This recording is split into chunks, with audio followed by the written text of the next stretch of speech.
And welcome to the Monday Night MasterDebaters. We got a good one, folks. We are going to go over something that's very important that not many people understand. I've covered it before in the Act of 1871 podcast. You can go check that out on my feed. But we're going to talk about a little bit about maritime law and this system that we're in, this United States corporation and the corporate system that we are a part of. And if you guys haven't listened yet, Ryan did a great interview with our guest here, Brandon Williams. And so I go recommend listening to that. Brandon, welcome to the show. Hi, guys. Thank you. So I love your website, by the way. onestupidfuck.com. There's no better site out there, man. I was like, are you shitting me? I thought it was like a gag at first. And I'm like, I'm not going to click on this. Where the fuck is going to take me? That would actually be a good idea to do. I'm a mystery. I'm the mystery man. You know what I mean? You don't know if you're going to a fucking porn site or if you're going to, your freedoms. You don't know where you're going. You know what I mean? That's it, man. It's Alice in Wonderland, playing with fire there. Playing with fire, man. Fuck it. You know what I mean? Oh, shit. That's funny. Bob, Moral Bob from Hidden in Plain Sight podcast. What's up, brother? What's going on, man? Thanks for having me tonight, man. This is going to be a good one. And, to comment on Brandon's website, man, I used to own just a bunch of really random websites with just ridiculous names to see if they'd ever be worth anything. But then I just kind of forgot to update my GoDaddy the last time my card got compromised. But I had a bunch of stupid shit. When Bernie Sanders was running for president, I had Breadlines USA. Oh my God. I love it. Yeah. Dude. Yeah. Oh man. That's fucking funny shit. Right, what do you got going on down there? Not much, dude. Same old stuff. Thanks for the kind words at the beginning. I always appreciate compliments from you. But yeah, man, just excited to learn more about this stuff. I'm really not educated when it comes to the idea of like the becoming a state national and then the United States corporation. I've heard about it here and there, but I know a thing or two about it, Matt, and then Bob, this is kind of like something that you're pretty passionate about, and then I'm hoping that we can get the other guys on here too because they're pretty excited about it. It seems like the topic at least. So yeah, Nate's big into it. Nate loves the idea, the concept of it. Again, not many people are well versed in it. Yep. And the reason is it's complex, right? Like you said, Brandon, when you were talking with Ryan, you're like, it's not like you can go out there and get one book that's going to tell you the answer. Yeah. You'll get bits and pieces out there and you have to put the puzzle together. Yeah.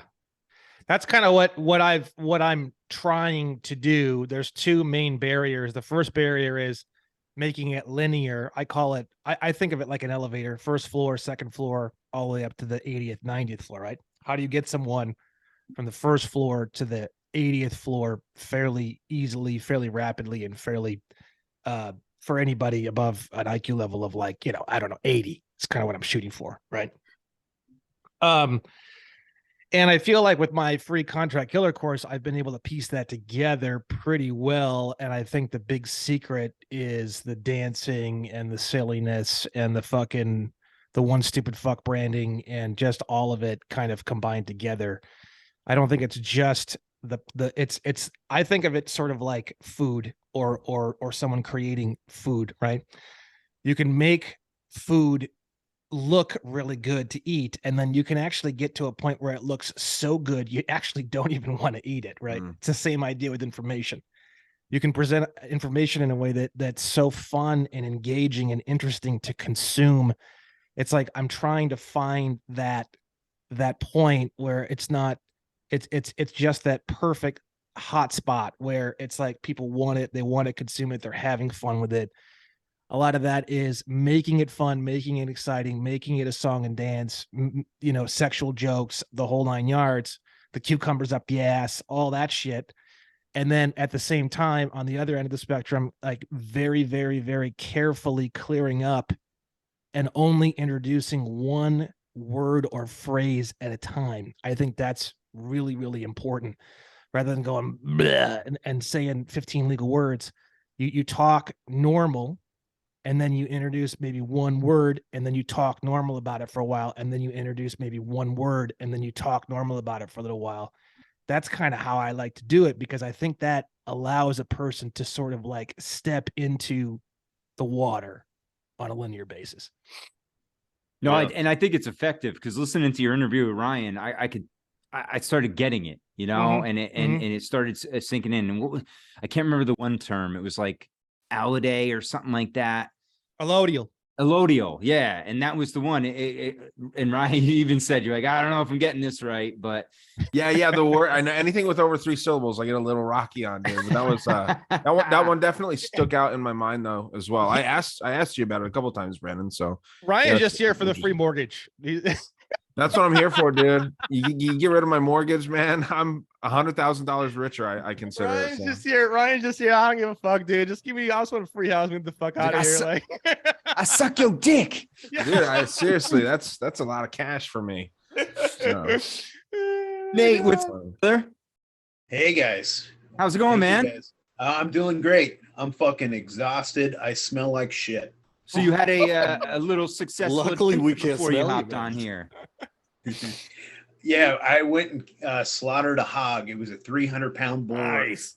Had my son and his buddies come and help me. And That's awesome. I'm still covered in fucking gore, man. Thank God it's not a fucking scratch and sniff show. Fucking A, man. I had just enough time. I had to have a fucking beer. Are those mountains blue on there, dude? Are those mountains Mountains blue? are fucking icy blue, man. You got the Nice, Earnhardt dude. killer. Oh, jeez. Oh, The silver bullet. Yeah. Cheers. So guys. we're talking with Brandon here, Nate, and one of the things I wanted to go over right off the bat with you, Brandon, to clear up with people, because this is one of the things that bothers me, is that people cannot understand the concept that the United States is a corporation. Yeah, the first like from my experiences, because I've gotten really, really, really, really fucking good at this. Okay, so the first thing you want to do is you want to clear up the definition of the term United States, because it's hard to tell someone what something is when they don't even know what the fuck you're talking about to begin with. Okay. Right. So you want to go back. You want to start at the very, very beginning. In my opinion, the very beginning, even before you start talking about U.S. citizen, because if you don't know what United States means, you aren't gonna understand that the United States, which what is that, is a corporation. You see what I mean? You're going down deeper. Same thing with U.S. citizen. Citizen of what? What, nobody gets it, right? So the first thing you do is you clear up the definition of the word United States, and then you clear up the location of the United States. And what that does is it instantaneously takes a person's mind, twists it, almost breaks it. And then they're like, well, wait a second, I've been lied to my whole life. What's going on here? And then as soon as you get that hook in, that's when you've kind of opened them up. And now we can move forward into answering additional questions, such as what is a U.S. citizen, such as how is it a corporation? What is the definition of a corporation? You're starting again at the ground floor. The ground floor is Title 28, Section 3002, subsection 15, definition A, which is a federal corporation, which is the one you were talking about before, right? And then I think as soon as someone looks at that, or even before they look at that, you should be showing people UCC 9-307H, which is location of the United States is located in the District of Columbia. That's how I do it. And I don't really, I mean, look, the way that I do it and the way I explain it, people either are blown away and they accept it, or they emotionally reject it. And if You they just get that emotionally- shutdown, right? If they emotionally reject it, you just call out the elephant in the room. Look, I get this is a lot for you to confront and handle and swallow. Like you talk to accountants or lawyers about this shit, they'll actually full blown totally freak out on you, start screaming. I mean, out of nowhere, like totally flip out. Right now, what that means when they behave that way is they know this information, and this information scares the fuck out of them. Right now, you got to be a little careful with that, right? Because when they start freaking out like that, I disengage. Because you're emotionally overwhelming them, and that freak out psychotic, they're literally having like a psychotic episode when they do that, I recommend you have to really soften up. You have to get, it's like a psycho with a knife is in front of you. What are you going to do? You're in an alleyway. There's a psycho with a knife in front of you. How are you going to behave? Are you going to freak out and start screaming at them? No, you're going to be like, okay, let's just take a deep breath and calm down for a second. Or let's just take a deep breath. I'm going to disengage. I'm going to leave. If you don't want to talk to me about this, I'm going to leave. I don't want to make you so emotionally uncomfortable that, this is probably not healthy for your fucking endocrine system or something. You know what I mean? I'm going to just eject myself from this conversation. If you would like to pick up this conversation in the future, let me know. I'm more than happy to talk to you. That's how I do. That's how I, so it's either they are accessible or they're not. And if they're not, if you just keep pushing it, bro, like these people could physically attack you. Well, because you're essentially questioning their fucking country. It really depends on how patriotic these people are. You're questioning their identity as an American. Then you're also, you're pulling some shit up. Yeah, man, it's fascinating as fuck, dude. You're threatening them in a lot of different ways. You're threatening their identity, and they freak the fuck out. Now, just to clarify, I what I'm saying and what I'm talking about, I'm not referring to patriotic people. Patriotic people are the first people on board with this information. What I'm talking about is people who make their living inside the system, especially people who make their money inside the system. It's always low-level people too that freak out the most. It's like school teachers and shit.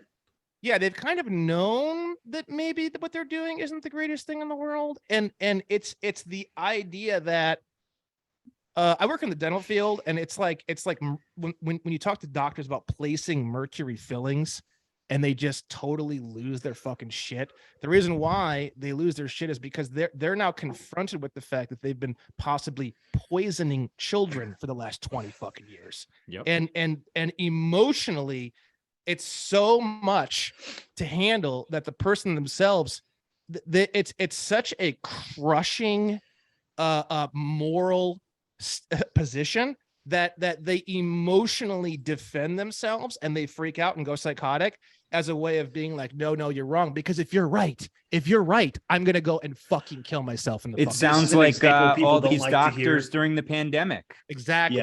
Yeah, exactly. Well, this is an example people don't like to hear, but if you like talk to a lady that's had an abortion and you like fucking try to describe abortion as murder, they have to fucking deal with that in their head and in their conscience. And they kind of know that they fucking took their child's life. That's it right Absolutely. there. And then you start to they start thinking about that and those fucking gears start turning in their head. They realize they fucking murdered their baby, dude. Yeah. And that's like, rough. I mean, I don't care where your position is on any of this stuff. At the end of the day, if you really stop and think, what if that woman was raped? And what if, you got a woman who's raped and then she's trying as hard as she can to not think that she murdered the baby, but then you're talking to her about it. And now she's like, it's something she's kind of buried under the sand really, really it's hard. Trauma, dude. Yeah, and it's no alcohol. Matter how you look at and it's trauma. Like, I never recommend that you just slam into these fucking people. Like whether it's about this stuff, whether it's about abortion, whether it's about, you see all these videos online of these guys and I don't like that stuff because these people will go home and fucking kill themselves. Yeah. And it's like, if I was talking to somebody and they went home and they killed themselves, it wouldn't really bother me, frankly, because I'm also not slamming into them hard as fuck unless they're really, really going to have to push me. And I mean, like, really going to have to push me into that. And if they want to go that far, they're going to get the heat. And if they get the heat and they go home and kill themselves, I will not feel one fucking ounce of sympathy to that. That's how I feel. Oh, fair enough. Hey, man. Well, I kind of themselves out, right? I mean, I don't know if there was anything that we didn't really cover, obviously, in the chat that we had, Brandon, but it'd just be kind of cool to just like get a little deeper or expand on that stuff. There's a lot to go over. There's so many different things we could talk about. I mean, we talked about the mortgages. We talked about, US citizens. So the capital letter thing is fascinating to me. The capital letters and the names. And Ryan, I'd like to hit on the citizen part too, because that part blew my mind. I didn't understand that at all. So if you look at here, let me. Do you guys mind if I share my screen? Go right ahead. So let me do this. Pull up some Black's Law. Yeah, I was there going you through. go. Yeah, I don't even know what that is, to be honest, but that Black's sounds Law dope. book. It's what all judges use as It's like the law dictionary, law definition. Bible. So Yeah. so for so the what's judicial funny, branch. What's funny about Black's Law is, hold on a second. What's funny about Black's Law is nobody even defines it correctly. What is Black's Law? Black's Law is this right here. I'm gonna wait. Tell me when it comes up. Not yet. Also, nice to meet you, Brandon. I don't think I've talked to you before. Yeah, this is Nate, Brandon, from Reality Czars. Hey Nate. Cheers, man. Good to meet you. This thing is freaking out a little bit on me. Hold on. Uh-oh. They don't want us to know. It doesn't dude. want us to know. It doesn't even want us to know what the real definition of this black law is. What is it, dude? I mean, the suspense is killing me right now. What's the real definition of that shit? Once you go black, you never go back. That might be it, dude. Wow, it crashed completely. Look at that. Let me try this one more time. I got like a supercomputer too, so it's not the Yeah, in the meantime, I always suggest people go get your state's law books. I got Texas criminal and traffic law manual. Nice. Do you have it on In that deck way. there too? You have it on deck there too, Bob? Just right there? Yeah, man. I Hell yeah. carry it in my truck. Hey, it's good, dude. So Yeah. That's pretty cool. This is the type of thing where I know that there's some validity to it. I know there's some truth to it. It's just, it takes a lot to fucking get your way out of things and like actually live by it and try to find people that'll fucking like recognize it. And man, it's a fucking pain in the ass, dude. Like, I Yeah, don't have the worth it, type of though. money or time to like, because I know I've known some folks that have like fought shit with them, and they'll have to sit in jail for a couple weeks. They'll let them go, and yeah, they'll drop it. But I don't have 2 weeks to sit in jail. yeah. Like, I had I'll lose my fucking house. I almost got arrested the other day because I was standing up for my rights. Some fucking road pirate pulled me over and he started asking me questions. And I was like, nah, man, fuck you. Like, I'm not giving you my ID. My red vehicle's not registered. It doesn't have to be. Here's the law that says it doesn't have to be. And see, I do that shit too, but I don't have the fucking law book with me. Dude, my car. Well, this Am dude I ended up incriminating freaking myself? opening I haven't my door. registered my car in probably like 5 years. It's like 5 years old. I don't give a fuck. Like someone was telling me, like, because I guess Oregon just passed some faggoty fucking law about like concealed carry and shit. Where like you can't have more than 10. Well, first of all, you need a license to fucking conceal carry. Again, that doesn't affect me because I'm not going to get your license and I'm going to carry if I want. Yeah, yeah. Then secondly, they have like some law where you can't have like more than 10 rounds now in that fucking gun. And and you can't even have like an extended mag at all. Like, Yeah, they had that. Gonna They have had that in extended mag, Connecticut too, Nate. they just passed 8 some rounds. bullshit, man. Yeah, some fucking lame Or shit. 6+1. And like my I think buddy's it is. freaking out, and I'm telling him like, what does it matter? Are you free or not?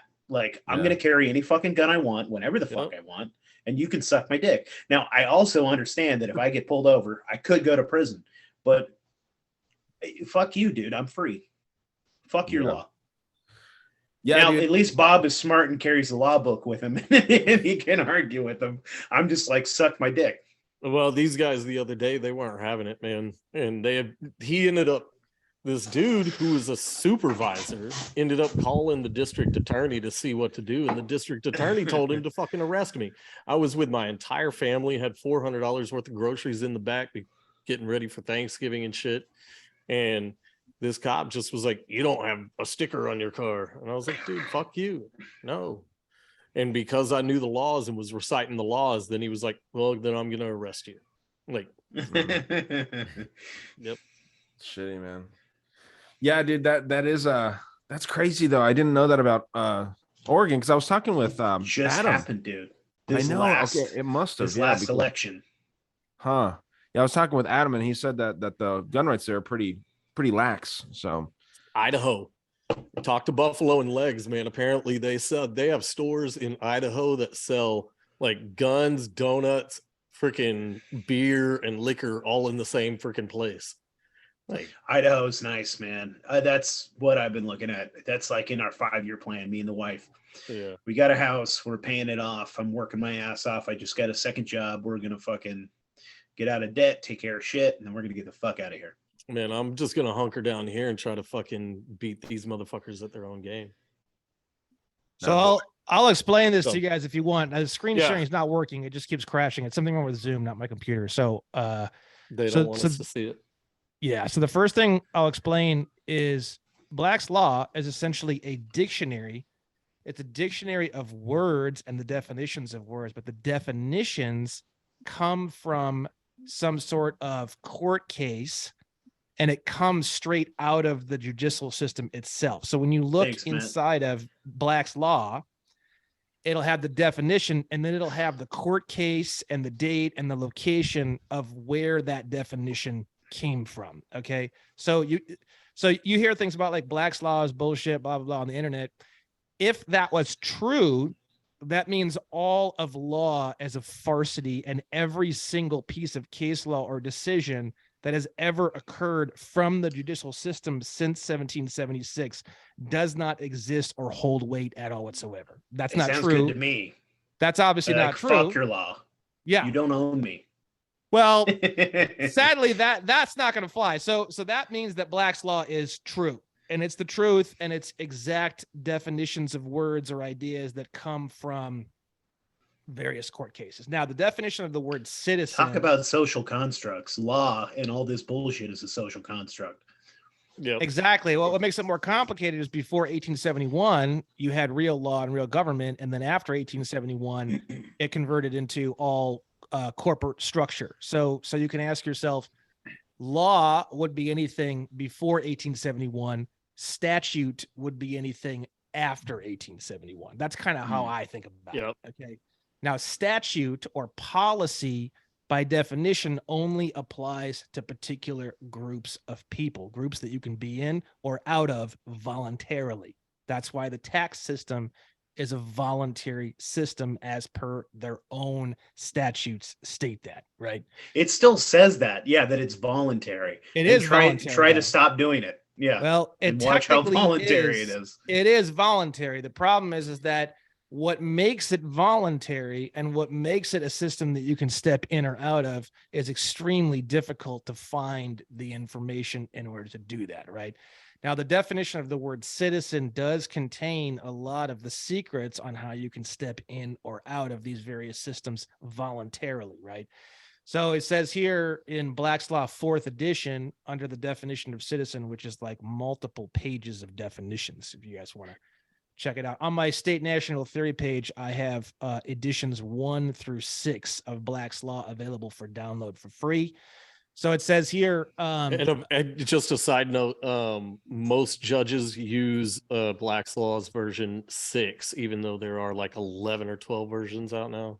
yeah, I only recommend the first 6 editions. 6 is good. 4 and 5 I pretty much use for everything. 6 is also really good. 7 sometimes has some special definitions you're not going to find anywhere else, but I use the 4th edition 95% of the time, honestly. So it says here, citizen, inhabitant, and resident are often synonymous. So like I was explaining to Ryan during the podcast that we have, the definition of resident means that so you have domicile, which means that you like totally 100% live in a location. You have the word resident, which means you're there, but you intend on returning to your domicile address at some point in the future. And then you have other terms like sojourn, which means that you're just like a nomad. And there's other terms as well. Okay. So citizen means resident. So resident means that you're in a location, could be temporarily or it could not be temporarily, but as of right now, you are living there and you are under the jurisdiction of that zone as per your own open acceptance. And basically the idea of citizen is I live in this area and I have allegiance to the government of this area in exchange for protections of my privileges and so-called rights. Now that gets a little more complicated because, like I was telling Ryan, United States, by definition, is a private for-profit corporation within 10 square miles of the District of Columbia, and state of California, state of Montana, state of Arizona, all of these are all sub corporations of that corporation that are also legally located in the District of Columbia. So when you sign any documentation voluntarily that says I am a resident of state of California, city of Los Angeles, which is an incorporated sub corporation that is located in the District of Columbia. Every fucking thing everywhere is located in the District of Columbia. And I can actually give you the exact case law on that point that proves that point. Just take me a moment to find it. Because that's the one thing that people don't understand. They don't understand the significance of the establishment of the District of Columbia and the Act 1871, because that changed the game totally. Like you said, it went from natural law before that, or the law of the Republic, to this now corporate law. Exactly. Well, the complicated part about all of this is that if you don't understand the definitions of the terms and you say that you are a resident of something that is legally located in the District of Columbia, and you say you are a citizen inside the District of Columbia, you're saying that you are a volunteer employee of the federal corporation. You don't live in the United States of America. You live inside the 10-mile totally foreign governmental zone known as the District of Columbia. How do you have any American rights? How do you have a constitution? How do you have a Second Amendment when you don't live in the United States of America? That's the secret, right? So for USC 72, all offices attached to the seat of government shall be exercised in the District of Columbia and not elsewhere, except as otherwise expressly provided by law. So all offices attached to the seat of government shall be exercised in the District of Columbia and not elsewhere. That's for United States Code section 72. And what's amazing about that, Brandon, is I pulled up here the Merriam-Webster dictionary, which the normal people would look at, and there's no mention of that whatsoever. Exactly. It's like, so people you have to understand is there's two sets of verbiage being used here. There's the maritime version, and then there's the, mainstream version of it. And it's all wordplay. It's all wordplay. I mean, even the word spelling, it's like magic spells, right? Yep. Spelling.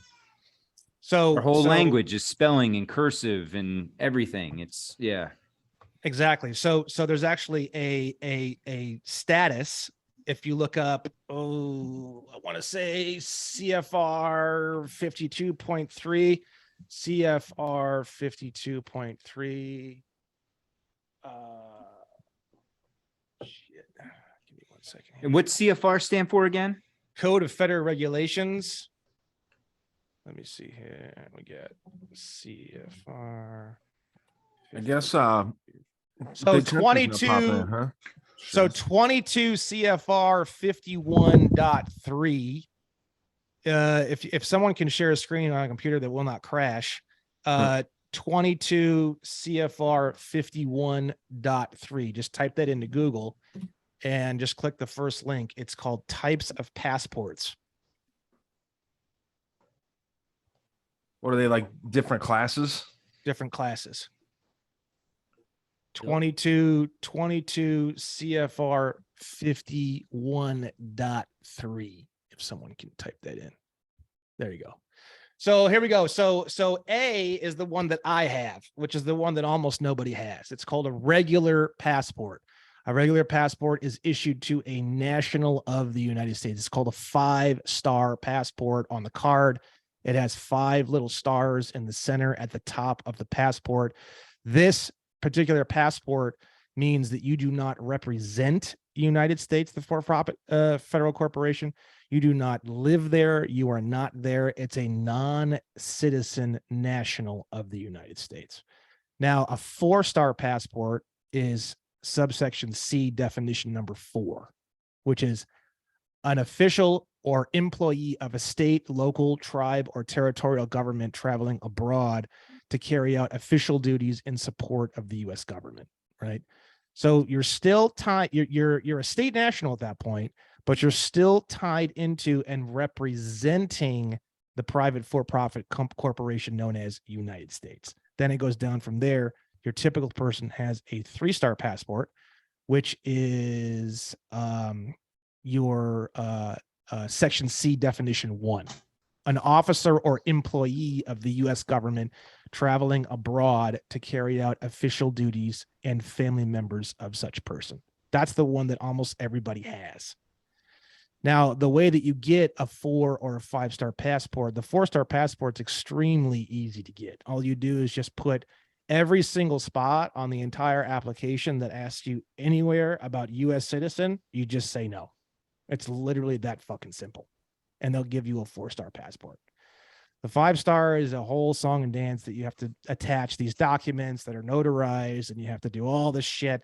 And I teach you how to do it in my free contract killer course. Okay. Now, when you're driving and you use a driver's license, the definition of the word driver means non-commerce or commerce travel, right? You can use a passport for non-commerce travel, and you will not get any points on your license. You won't get anything. And actually, ironically and amazingly enough, Progressive Insurance will actually insure you with just a passport. It's called an international driver's insurance. Okay. It's more expensive because they don't want people doing it. But if you use a passport when you're driving your mode of conveyance, it's not a motor vehicle. Motor vehicle is a commercial term. When you're driving your automobile and you use a passport when you get pulled over, you can only receive tickets if there's a victim. If you're speeding, if you're drunk, if you're driving through stop signs, unless you cause an accident or you cause damage to people's personal property or their bodies, you cannot get any sorts of tickets or be arrested while operating your automobile. If you present a driver's license, what you're doing when you present that driver's license is you're saying, "Thank you, officer. I am currently engaged in commerce, and thus I am under your jurisdiction as a policy officer of commerce." And that's why when you're driving an automobile for personal non-commerce use, you want to carry your passport card or book. When you're driving for commerce purposes exclusively, you carry the driver's license only in those situations. So I actually don't even carry a driver's license. I don't need to. I'm almost never involved in commerce while traveling. So now what would constitute commerce in traveling? But wait, because the cops don't give a shit. They will harass you and throw you in jail regardless. They can do whatever they want. Or... They can do whatever they want, and that's the enforcement end of the spectrum. So Title 18. So if you go into the United States Code, go to type in whoever has the screen share up here, type in 18 space USC space 1545. Yeah. Now open that up, the first link, Cornell. Now go to, on the upper part, go up to the very top, and it says there, chapter 75, part 1, blah, blah, blah. Go to US Code where it says US Code. Now this is the entire US Code, and it's divided by titles. So if you scroll down, Title 26 is the Internal Revenue Code, okay? Title 18 is the one we want to go look at right now. Title 18 is offenses and penalties. Go up to, crimes and criminal procedure. So inside of Title 18 contains every single political crime that any police officer, that any judge, that any treasury person, county recorder, et cetera, could be guilty of. Every single fucking crime is listed in Title 18. There are financial penalties, and there are also arrestable penalties. Now, what you do is you can file commercial liens. Now, this is not an area I recommend anyone who's new to any of this information to involve themselves in at all. You want to get arrested or die, very rapidly, start filing fucking liens without knowing what the fuck you're doing. Everything else I teach, I really don't, in my opinion, I don't think you get in a lot of trouble unless you're being like a complete asshole and you're like creating enemies, basically. Liens, this is an area where you can get in some trouble. Okay. Now, to answer your question, Bob, the way that you handle that is you let them arrest you with a big fat grin, shit-eating grin on your mouth, because you're going to get fucking rich, because you take Title 18 and you file commercial liens based off of the crimes such as kidnapping, which has a definition. You actually file a commercial lien. Now, a commercial lien is prejudicial, meaning it doesn't go to a courtroom. It isn't even approved by a court. They can't stop it. They can't kill it. The only way a police officer can remove a commercial lien is by a jury trial. So they would need to take you to court and put you into a full-blown jury trial, win the jury trial to remove the lien. When you lien a police officer, you can actually literally call the sheriff's office, take the lien in there once it goes for its 30 days or 60 days or whatever, and you can actually get the officer fired. You can actually start taking the officer's personal property to satisfy the lien. You can do all sorts of crazy shit. Now, the problem is, again, this is advanced shit that I'm talking about right now. And I do not recommend at all that someone do any of this unless they understand everything else under the sun, moon, and stars. They've handled all their shit, their IRS shit, all their shit is handled, their passport's handled, their driver's license is handled. If they have a marriage license, that's handled. Everything else has to be done before you start getting into liens, because if you have chinks in your armor and they find it, they'll burn you. Okay. So now go back to 18 USC 1545, the first one that I had to go to. You can just type it in or hit back a couple times. So 18 USC 1545, safe conduct violation. This one is sexy. This is the one that you're going to use to not get arrested by the police or even get fucked with at all whatsoever, right? Whoever violates any safe conduct or passport duly obtained and issued under authority of the United States shall be fined under this title, imprisoned not more than 10 fucking years or both. So it's not saying it's a 10 years. You got to be very, very careful. The wording here. It's not saying imprisoned for 10 years. It's saying imprisoned not more than 10 years. That could be 1 year. That could be 1 month. That could be 5 years. That could be anything up to 10 years maximum. But there's also a massive financial penalty associated with this. So the commercial lien is the financial side. Then once you file the commercial lien, you can also file a criminal case for the 10 years imprisonment. So you have two different ways of attacking these people if you want to. Okay. So the lien is completely unstoppable. The criminal case, they can stop and they can throw it out. Okay. Now there's a lot of ways to get around all this, because you can lien anybody you want. I don't recommend that people run around and start liening everybody. And the reason why is because the enforcement end of liens, when you start taking people's property away from them, is done through the sheriff's office.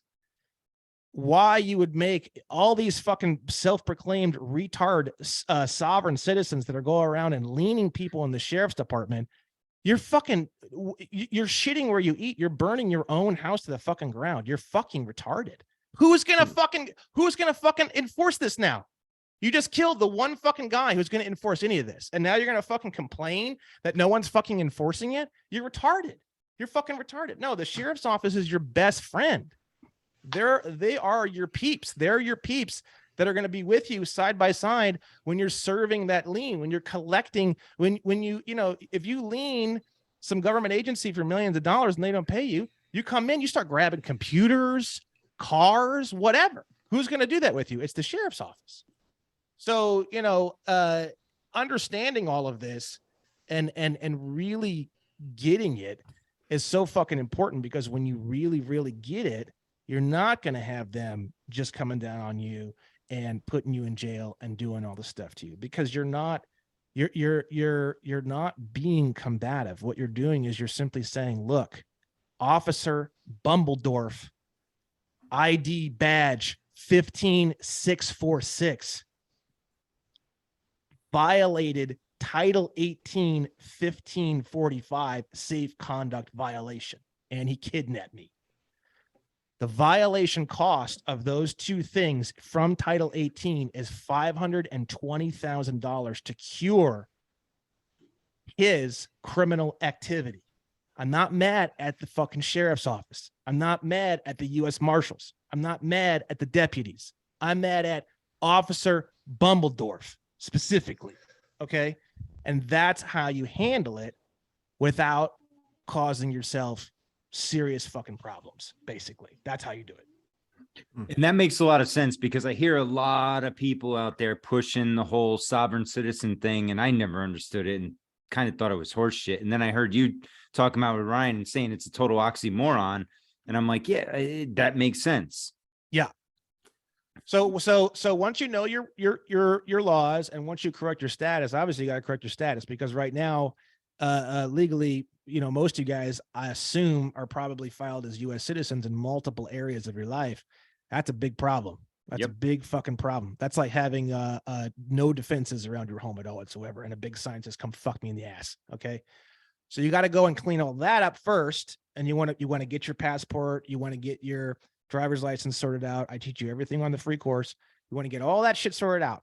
Now, once you sort all that shit out, you've got a fucking fortress. They can't touch you. You actually literally type this in, type in 18 USC 112. And I'll show you guys where you land after you correct your status and get all your shit straightened out.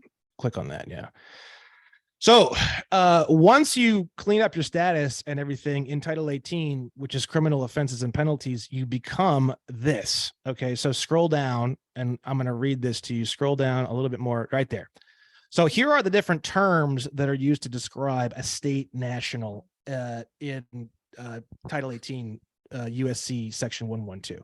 Definition A, this is from Section 3. Definition A is a foreign government, an international organization, a foreign official, an official guest. Now, another term that I find really, really fascinating that none of the self-proclaimed retard sovereign citizens are talking about. If you scroll down, Section C, internationally protected person is one of the terms. And then you see there, national of the United States.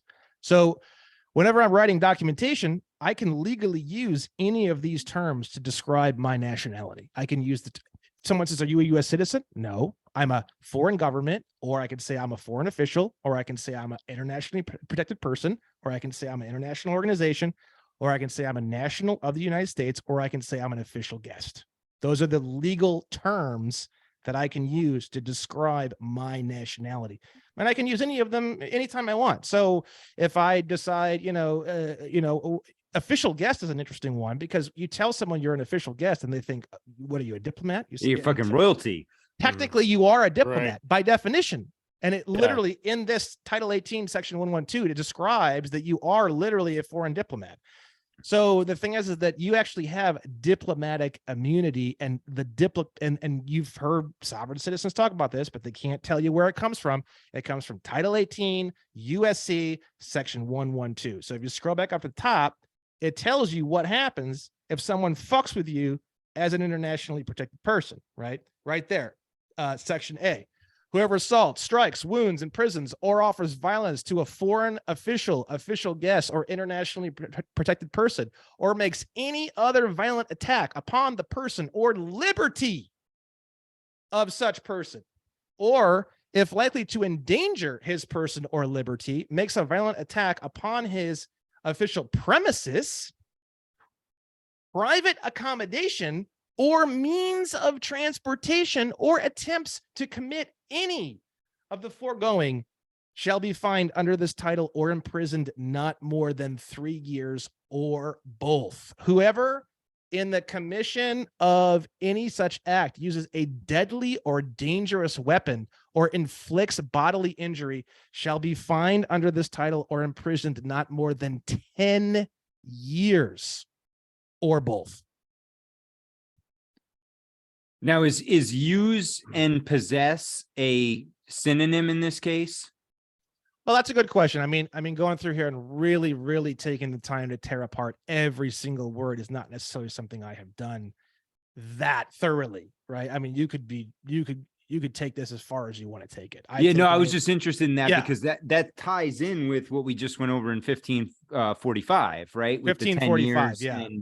And so it's basically if a cop arrests you and he has a gun on you, then Well, now hold on a second. The beauty of Title 18 is these are all individual infractions. These are all individual felonies. okay.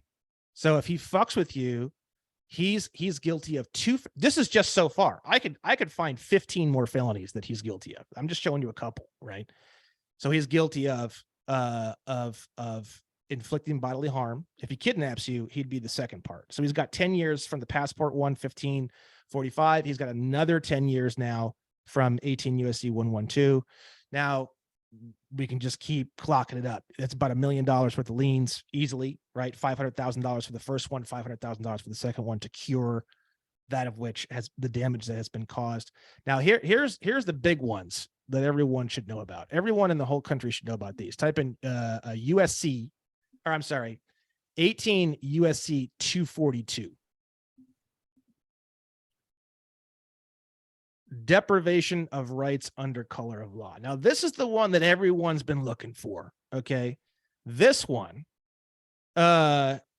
basically says that if someone fucks with your rights at all for absolutely any reason, under any false horseshit law, for any reason at all whatsoever, they are fucked. And the best part about it is the very, very end where you have to the point where if death results from the acts committed in violation of this section, or if such acts include kidnapping, which is being arrested without a warrant or without any fucking anything, which is kidnapping, or an attempt to kidnap, aggravated sexual abuse, or an attempt to commit aggravated sexual abuse, or an attempt to kill, shall be fined under this title or imprisoned for any term of years, or for life, or both, or may be sentenced to death. Now, The only reason why people are walking around and getting kidnapped by the police is because they don't know their rights, and they don't know how to use the United States Code in an effort to defend themselves and to protect liberty and their rights. Okay, so it says here, whoever, under color of any law, statute, ordinance, regulation, or custom, willfully subjects any person in any state, territory, commonwealth, possession, or district to the deprivation of any rights, privileges, or immunities secured or protected by the Constitution or laws of the United States, or to different punishments, pains, or penalties on account of such person being an alien, or by reason of his color or race, then are prescribed for the punishment of citizens, shall be fined under this title, and blah, blah, blah, blah. Now, This gets a little more interesting, okay? Now, type in 18 USC 241. I was going to say, knowing how our government works, it seems like these things are kind of written out for us eventually. Like, you know what I mean? Like, it's like going to fuck us over. You're not concerned about that? No. So what happens is that when you're a U.S. citizen, you fall under Title 18 and they can use it against you. When you're a non-citizen national and you correct your status and you're an internationally protected person, you no longer are underneath Title 18, but you can use Title 18 against them. They cannot use it against you anymore. Interesting. And the key there is national versus citizen. Precisely. U.S. citizen. You want to, anything you've ever signed in your entire life that's a U.S. citizen on it, you got to hunt it down, annihilate it, or correct it.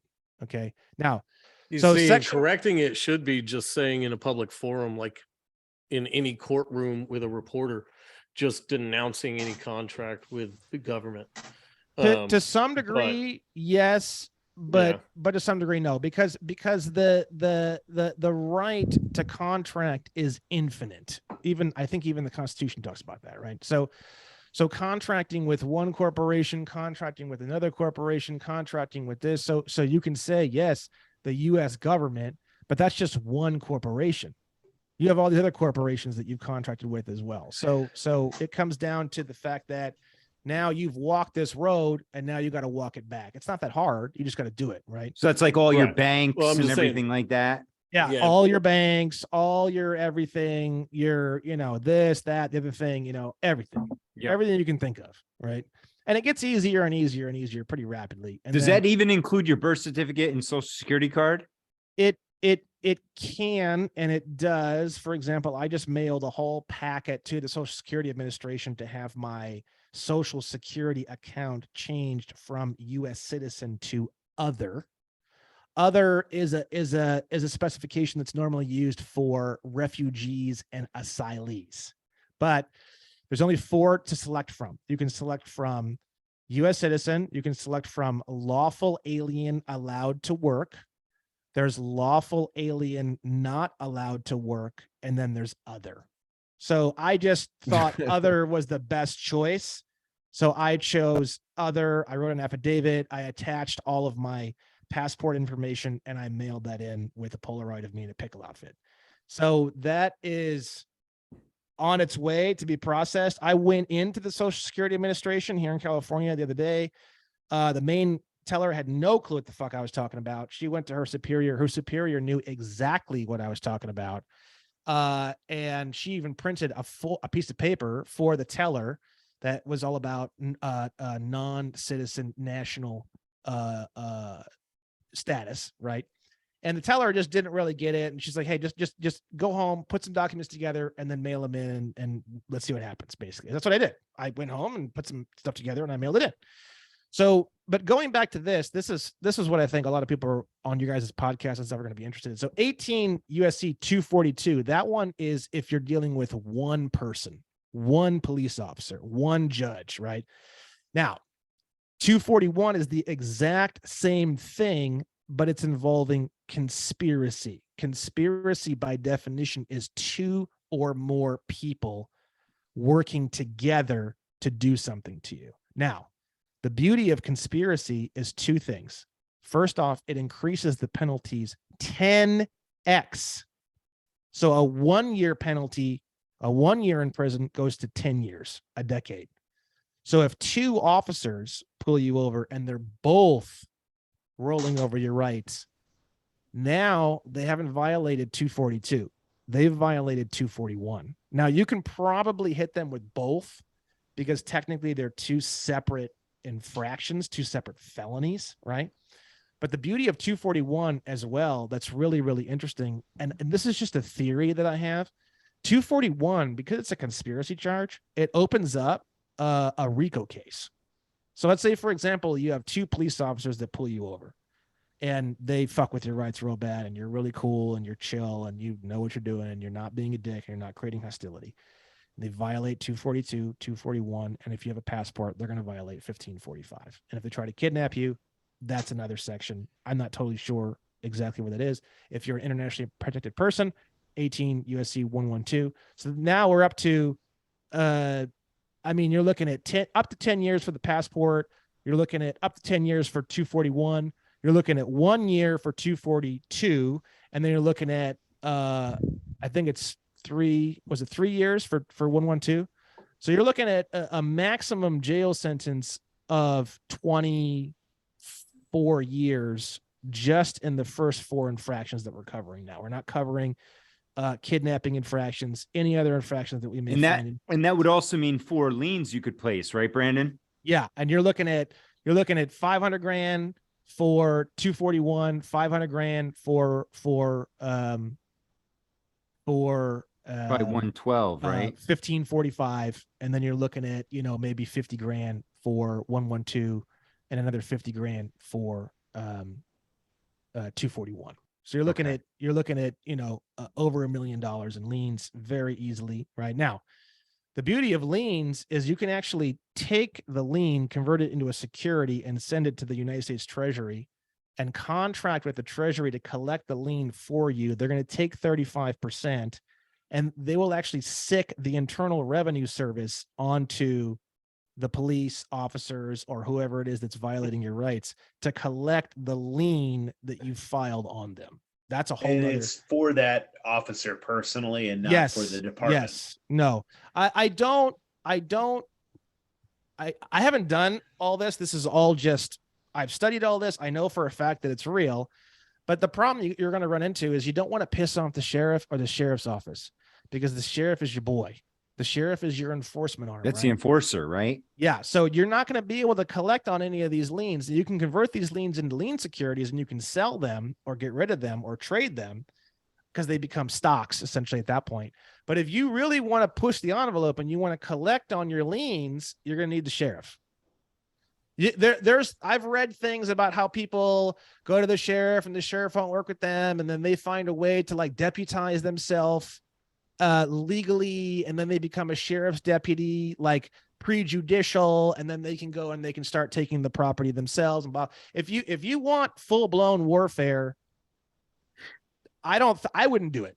I wouldn't declare war on the sheriff's office. Yeah, it sounds like some Hatfield and McCoy shit right there. That's not something that I would like to get myself involved in, because at the end of the day, there is some truth in what's stopping them from turning off their camera, picking you up, and taking you somewhere. And honestly, frankly, if there was some fucking sovereign citizen meth head piece of shit that didn't have any teeth, that was just fucking screaming all the time, threatening all the time, and sending in fucking threatening paperwork and leaning everybody under the sun, moon, and stars that you do see in this area, I would personally get together some fucking officers that are in plain clothes, and I would go and pick that motherfucker up and take him somewhere, and you'd never see from him again, because fuck that guy.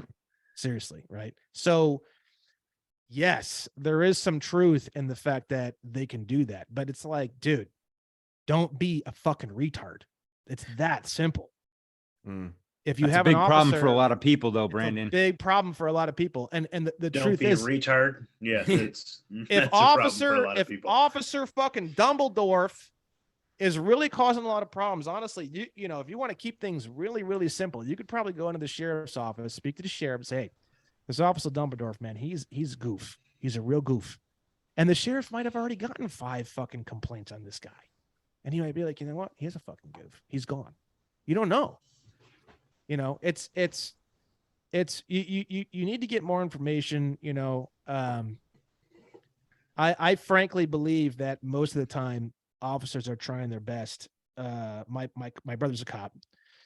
But even beyond that, I've talked to so many cops, and I really don't believe that they're all fucking horrible. I believe the system is horrible, and they're trapped in the same fucking thing we are. Okay.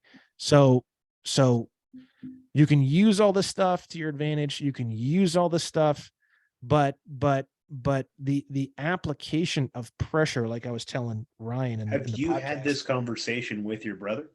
And what are his thoughts on it? No, I haven't. No.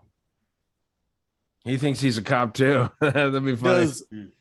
No. I haven't had this conversation with my cop. I don't know. I mean, I'm sure he does. No, I don't. No. He's new on the force. It's a very, very small town. He's fairly new on the force. He is your typical backwoods.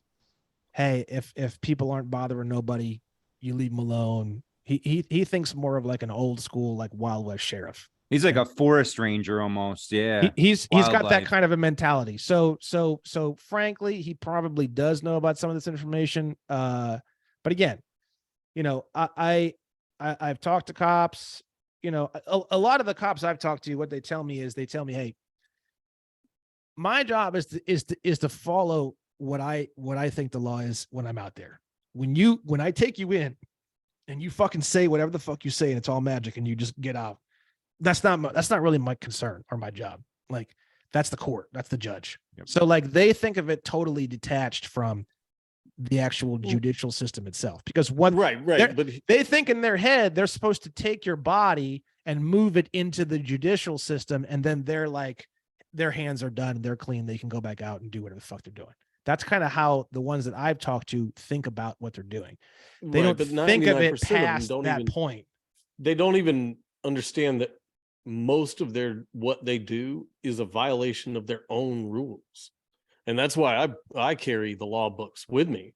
The is problem, even without becoming, an American national or official guest or whatever, you can beat them at their own game just by using their laws against them. But the problem you run into is that a lot of cops don't know the law. well, it gets a little more complicated, but yet also a lot more simple than that. So if you're a U.S. citizen, technically speaking, you live in the District of Columbia, and the cops are policy officers for the District of Columbia. So technically speaking, they're employees of the federal government. So are you. That's the problem. So when you're signed up as a U.S. citizen, they are policing their own corporate world. You are in that world voluntarily. Right. So But once like you- you so said at the once you beginning, like, they exit- don't even understand that though. But they don't need to understand that. They don't need to understand that.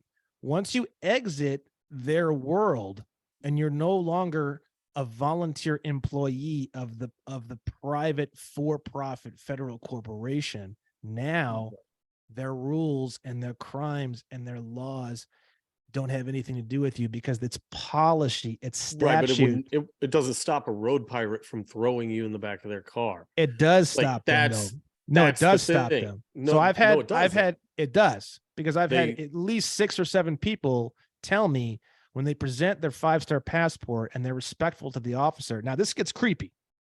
They all say the Bob, you gotta exact talk nice same to the thing. road pirate. They You say gotta no, use no, some of that no, no. charm. This is creepy, guys. I'm going to tell you something super creepy. They say they literally, all the reports that I've gotten, the police officers have the exact same line. Thank you, Mr. or Mrs. last name, comma, have a nice day. It's the exact same words, bro. To the point where they're like told what to say exactly word for word.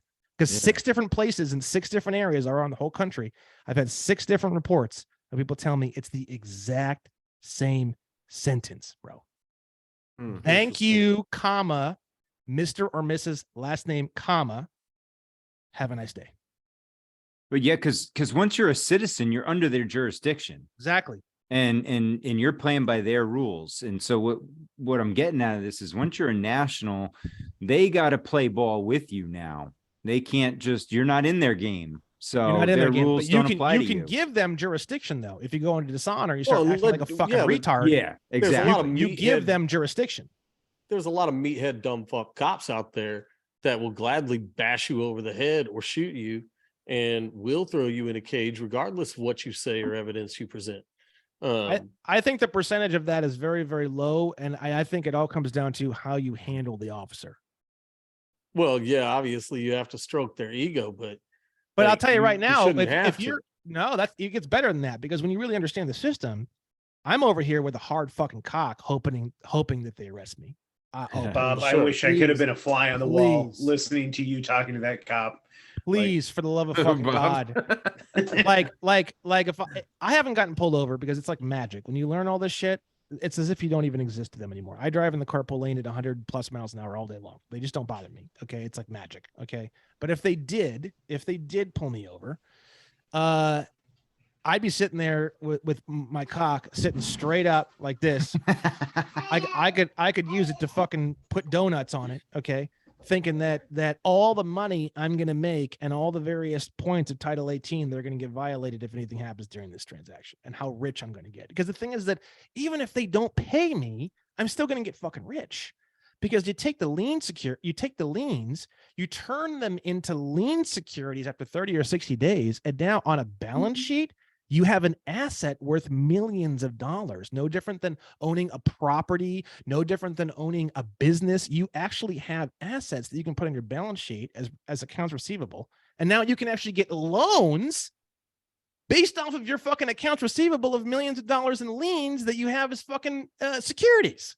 So you're going to get I'm rich. totally doing all of this shit because Any way you look at it, you're going to get rich. It doesn't fucking matter. Now, that said, doesn't mean you should be a fucking asshole on purpose to try to try to goad the police officer into beating the shit out of you and kidnapping you. That is completely You don't have unacceptable. to. I recently got pulled over and they decided to arrest me simply because I would not do something that was unconstitutional that they were asking me to do. They told me to give them my ID. And I said, no. So you don't have any right to it. And they declared that they did, and it came down to it. They were just going to arrest me for registration, which they also didn't have the legal right to demand that I had. Like, I'm going to go all the way. I've looked into becoming an American national. I just haven't started the steps yet. But you can beat them by the rules that they have for citizens too. And that's what I try to tell people is like, look, you don't have to go through all of these steps and, find all your contracts and get rid of them and become an American national and do all of this stuff. You can do exactly what you're doing now and just make them follow their rules. And when they violate their own rules, then that's when you can also, go after their qualified immunity, sue these people, put liens on them still. Those cops didn't actually arrest you though, right, Bob? You were able to no, get away I had shit to do the next day. So I said, look, under threat of violence and arrest, I will hand over my ID, but that's the only reason you're getting it. Now hold on a second. Now the thing is that if you're filed as a US citizen, by law, you have said voluntarily under penalty of perjury, which is a felony, you have signed documentation that states that you live in the District of Columbia, you work for the federal corporation, and you have openly admitted that they have full jurisdiction over everything you own as well as your body. So when you say that even as a citizen, you can go up against them and you can do these things, I don't see how the fuck that's going to work for you. I really don't. Well, because there's two separate constitutions. There's a constitution. I understand that you don't live in the United States. You don't live in the United States. Do you realize that if you live in Washington, D.C. They don't either. So it's all fake. It's all smoke and mirrors, right? It's all bullshit. All of their authority the 10 square miles violence. Look, they only have wait. The source of their authority is their ability to initiate violence against peaceful people. That is it. That is the source. It's not some contract. It's not some piece of paper somewhere. It's not something filed with anything. It's their ability to enact force against you. That is it. And when they show up next to your car with 6 people, it doesn't matter what paperwork you got. They will arrest you or they will shoot you and they will deal with the consequences later. But cops don't give a shit. Most cops that I've come across don't care, man. If you question their authority, if you question their ego, if you do not mind your P's and Q's and show them respect from word one, or if you even show that you know the law better than them, they will do anything they can to get you out of that car on the ground in handcuffs in the back of their car. Anything. Dude, they have IQ caps. Like to become a fucking police officer, these people are thugs, you have man. to be under a certain IQ. Like these motherfucking these road pirates, these pigs are stupid. They're obedient. There's a reason why they did the fucking MAGA jab force on every single one of them, because they wanted to weed out hammer, man. Any single one of them that had any type of independent thought. They're fucking morons. They're violent psychos. Fuck every single one of you pigs. Fuck your brother too. I'm sorry. Yeah, I'm not a fan of cops. I'm sure your brother's a fine person, but it's I don't understand the mentality of wanting to be a cop in this world, of wanting to rule over people, of wanting to put yourself in a position where you think you are above the law. It's romanticized to kids, dude. Like a lot of kids think that that's like a firefighter type thing. It's similar, right? It's a tyrannical mentality. Yeah, it's a different kind of person mentally that becomes a firefighter or becomes a police officer. One has an authoritarian bend and one doesn't. Now, I recently talked to a cop at this stupid ass traffic stop. And one of them, whether or not he was just the negotiator and was completely full of shit or not, he seemed like a decent dude. And I just told him, man, I was like, dude, what y'all are doing is so fucking authoritarian and tyrannical I said, you're violating my rights as a person to be able to travel without impedance. Like your rules don't apply to me, man. Like, I don't recognize your authority and your rules don't apply to me. And he was like, I get what you mean, man, but it is what it is. Now let me ask you a question. If someone tells you they aren't a part of your club, but then they turn around and sign under penalty of perjury that they are a part of your club, which one holds more weight? When do you get to cancel that contract? You can cancel whenever you want. Of course. I have no contract with anybody. They think I do. I haven't signed anything recently. I don't do any of that. I can denounce their authority at any time. That's the beauty of a verbal contract or a even a legally binding one. You can denounce it at any time. You have to actually go through the steps to denounce said contract. That's my whole point. If you sign, if you stick your dick in a dude's ass and then you say you aren't gay, bro, you just stuck your dick in the guy's ass. No, exactly like Moral Bob said. You just have to verbally say no homo. You just have to just say no homo. But no, that's what, in my opinion, that's what you're doing, because you're not signing one document that states you're a U.S. citizen. You're signing, like, the average person has like 4, 5, right, but or they're 6. all subsidiaries of the unit. So if you denounce the authority of the United States government, then you automatically denounce all of their subsidiaries that only gain their authority through the authority of the United States. And I understand that, but what I'm saying is that, just like you said, you have to actually do that. Well, yeah, you could do it right now. I mean, any public forum, or if you go in to fight a ticket, you can say it in a courtroom to fight a ticket.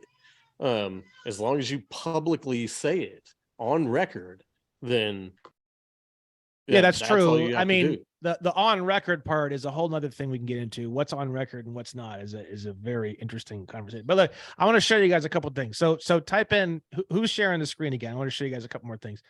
Type in 19 USC 81O, and there's no space between 81 and O. 19 USC 81O, and then section A. This is referring to the District of Columbia. Okay.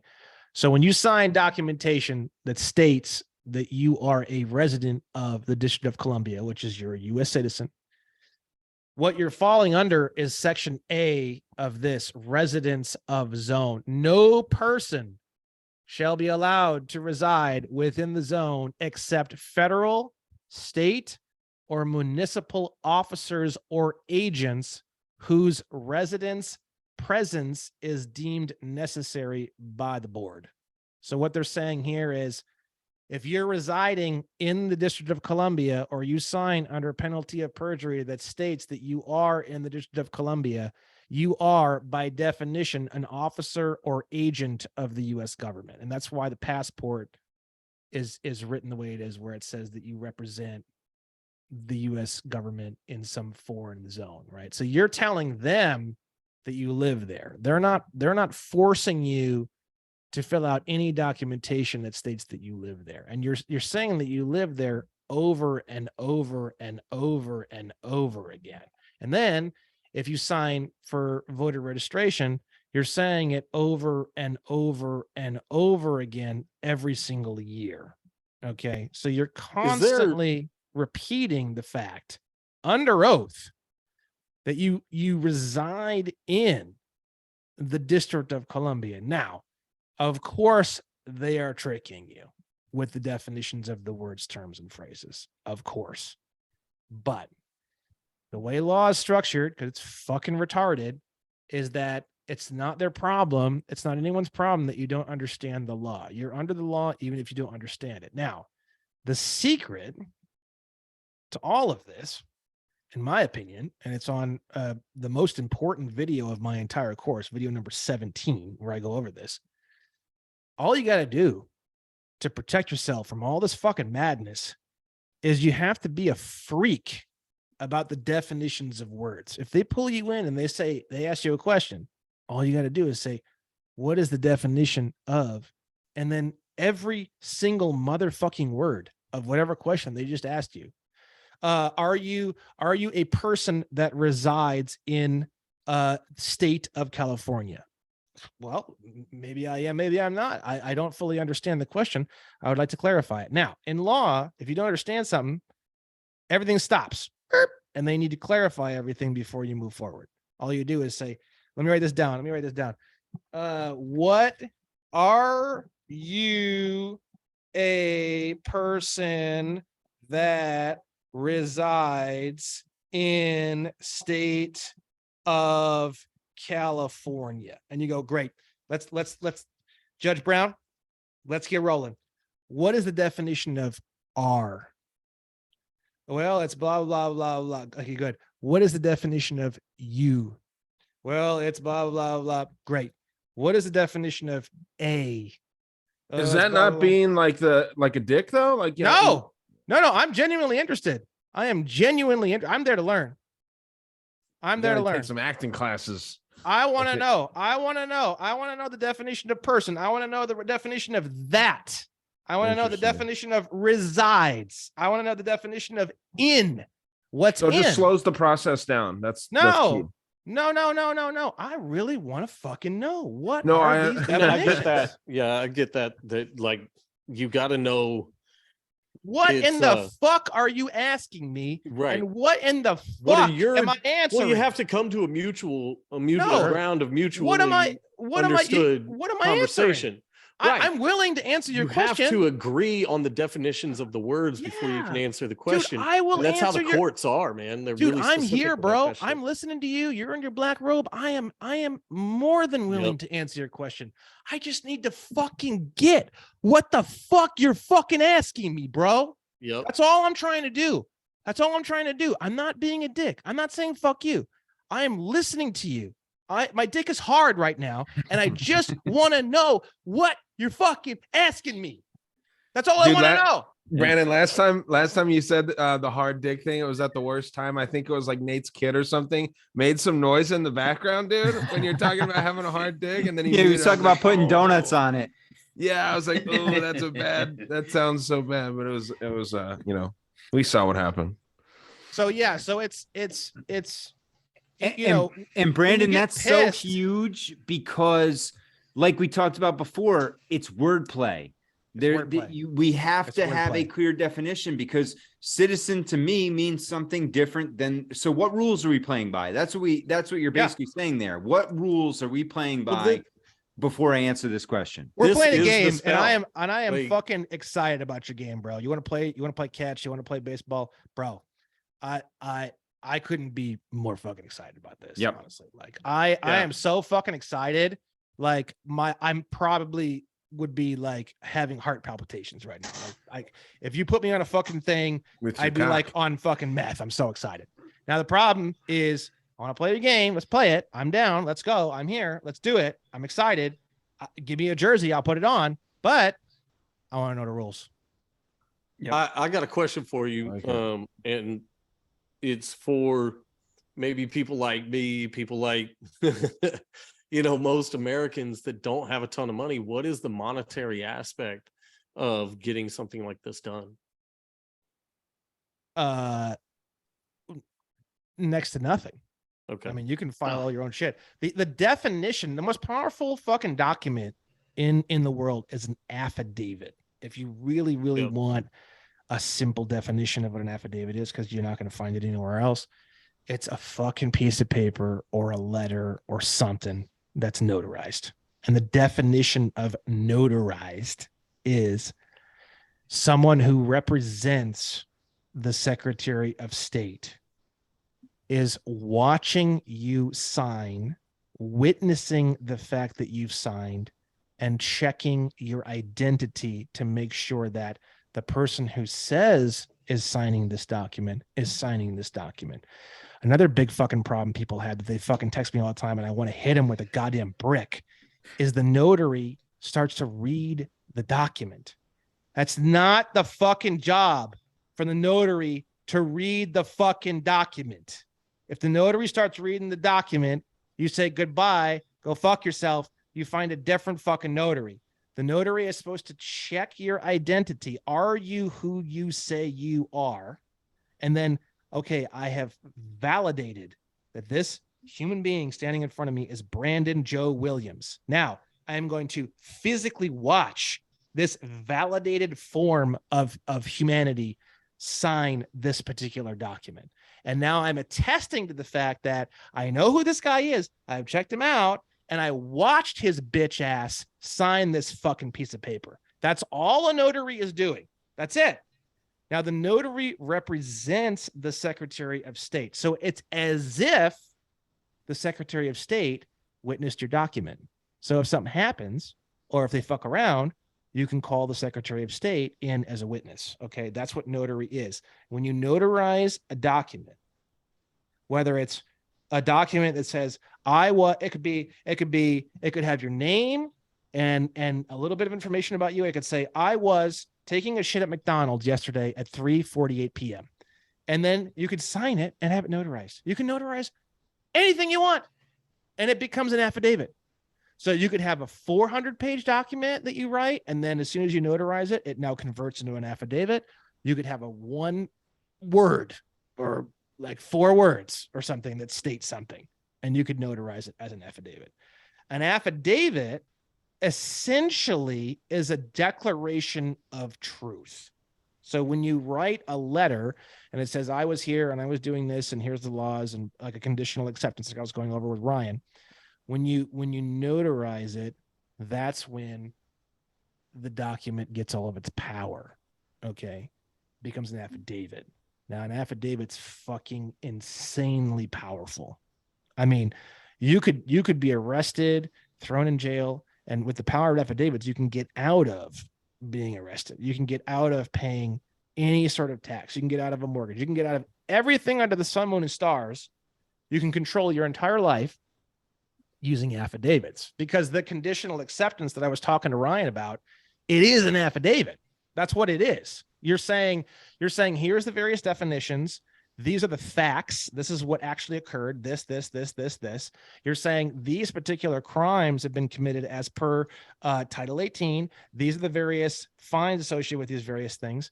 Now, I need you guys to clean some things up to me. I'm conditionally accepting everything that you've offered me under the following conditions, blah, blah, blah, blah, blah, blah, blah, blah, blah. And then at the end, you're signing under penalty of perjury. You're signing and you're converting that conditional acceptance into an affidavit by having it notarized. And you're saying everything I've said here is true to the best of my knowledge. And that's what you're saying. And when you convert that bad boy into an affidavit, it becomes a legal document.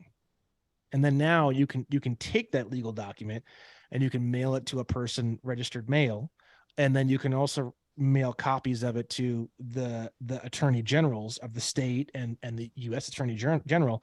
And then when they sign for the parcel, they're signing as witnesses the fact that you just served someone a legal document, an affidavit, and they have 30 or 60 days to either cure the document, to call a jury trial, or they've done what's called an acquiescence. They've acquiesced. When they acquiesce, whatever it is that you're asking about, whatever it is that you want evidence on, whatever it is that anything is going on, magically evaporates, and now you can start filing liens for all of the amounts that they've violated from Title 18.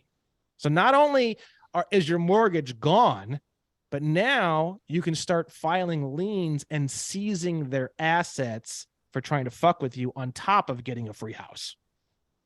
That's the way it works, okay? That's the way it works in law. Now, the thing is, people are like, oh, they just won't do any of this. The truth is, the structure of law is like a religion to these fucking people, okay? Times when you think they're going outside of the law, chances are they probably aren't. Like, for example, if you're filed as a U.S. citizen and they kidnap you, to some degree, you know, that may or may not be legal, to be totally honest with you. If you're a non-citizen national and you've filed all your documentations and you've handled all of your contracts, now kidnapping you is illegal. The problem is that if the private for-profit corporation decides that to fucking kidnap Moral Bob on November 16th, 2021 isn't illegal, technically speaking, at that moment, it isn't illegal anymore. There is no constitution. There is no anything. They can change their fucking statutes whenever they want to suit them. You're in their world, bro. You are in their world. You've signed under penalty of perjury. You have jammed your dick up their ass. Full balls deep. You have jammed your dick up their ass. And they own you. They own you. And they can file bonds on you. That's how they fucking put you in jail. And then they hold your body as surety on the bond. That's how they do it. And they can only do that if you're in their world. If you're not in their world, they can't hold your body as surety on the bond. And that's how it works. That's how it's all financial. It's all commerce. It's all maritime law. It's all from the UCC, right? So when you separate yourself from the trust and you clean up all this shit, they can't hold your body as surety on the bond. And you can discharge the bonds as well with almost no effort. The same way you would discharge a mortgage, the same way you would discharge credit card debt, the same way I just discharged $177,000 in credit card debt. You can do that exact same procedure to discharge the penal bonds that hold people in prison. You can get people out of prison with this shit like that. It's all the same shit. It's all based on debt and bonds, everything. So, yeah, because in reality, they only need a certain amount of people in their game to make it work. yeah, Right. I mean, they got their prisons full. As long as they have that, they're good. And if you're one or two people outside this, they don't care. They'll let you go gladly. Fine. So be it. yeah. I'll Just show do you it. another on a side note, just on some of the stuff I've been showing you guys. Type in 26 USC 7701. This is a really beautiful area that you can dig up a ton of really, really amazing stuff. This is Title 26. Title 26 is the United States. It's the Internal Revenue Code. Okay. So this is a ton of really important definitions, like the definition of the word person, right? Which is one of the most important definitions in all of law. Definition of person, to mean an individual, which has a definition, by the way. Individual can mean also corporation. So that's also another good one to look at. A trust, a state, partnership, association, company, or corporation. So when they use the word person, you never, ever know if they're talking about you as the human being or if they're talking about you as the corporate trust structure of your name in all capital letters. You never, ever know what they're talking about. It's the vagueness. You're fighting a shadow. You're fighting a shadow. So if you can get them to, in extremely clear-cut language, tell you exactly what they're doing, that's how you stop fighting the shadow. You give form to the enemy, and then you can defeat the enemy. You can only defeat the enemy if they aren't a fucking shadow, okay? The definition of the word person turns them into a shadow. Every single bank document, every single fucking voting registration, every single thing you've ever signed for your mortgage, the whole fucking thing, if it's 50 pages long, it describes you as person a million bajillion times throughout the entire document. That's the way you are described in all of your documentation. You never, ever, ever know what in the flying fuck they're referring to, because a person, which is your corporate entity, doesn't have human rights, doesn't have a constitution. So even after you fucking handle your US citizen shit, you still have all this shit with the word person. And then you have to go and handle that too. Because if you don't handle that, now the other thing you can do is just simply take control of the trust. Just grab that motherfucker by the throat, take it over. You can take it over by trademarking your name through the USPTO, the United States Patent and Trademark Office. You can trademark your all capital letter name. You can regain control over your all capital letter name, and you can do all sorts of crazy shit with it. You can file a common law lien on your all capital letter name. You can do all sorts of crazy shit to regain control and wrestle control of the corporation, of your trust name back. Now, when you do that, you regain control over a lot of this fucking weird, vague horse shit that they try to pull on you. But go down to definition number 39. That's the one I want to show you guys. When you patent your name, are you talking your first, middle, and last name, like your full name? It's the same way it's written. All capitalized. It's all capitalized. It's the same way, because the It thing makes is you that a government corporate entity when they capitalize your Yeah, name. you're That's why it's all- always capital on all legal documents. So yeah, when I you thought that was interesting.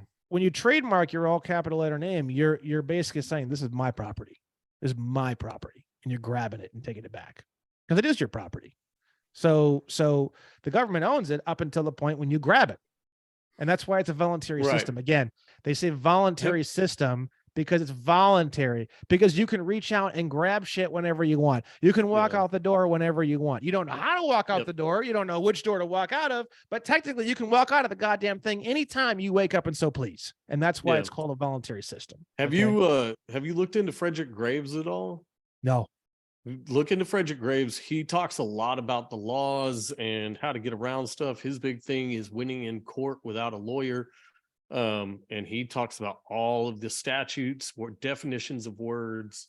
Like he's really badass. I think you'd like his stuff. I love that. That's essentially what law is. People don't realize that. I mean, you go into a court of law and it's these long trials and shit. A lot of it does have to do with these definitions. But look at point number 39.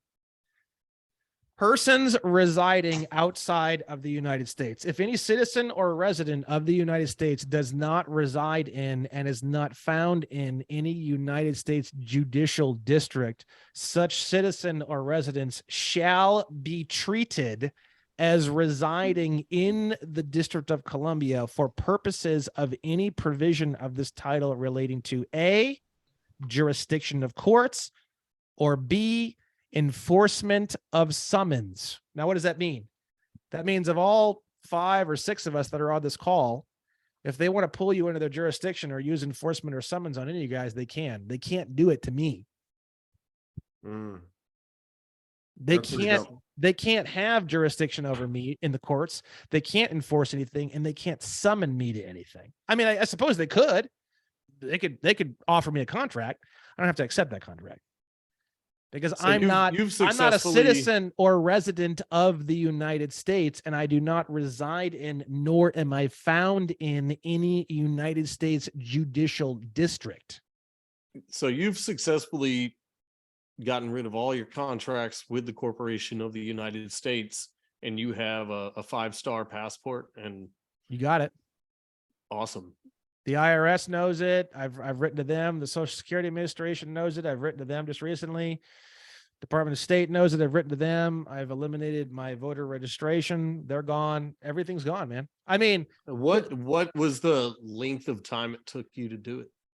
If you could, if somebody learning really wanted to get it done, learning it all in the darkness is what took so fucking long. But well, I mean, once you know, and like my free course covers as many of the fucking contracts that I could possibly find. I'm pretty sure it's most of them, if not all of them, to the point where if there was some loose one that I've never found or something like that, you could take all of the work that you had already done to eliminate all the other contracts and take it into the courtroom and say, look, here's this proves intent.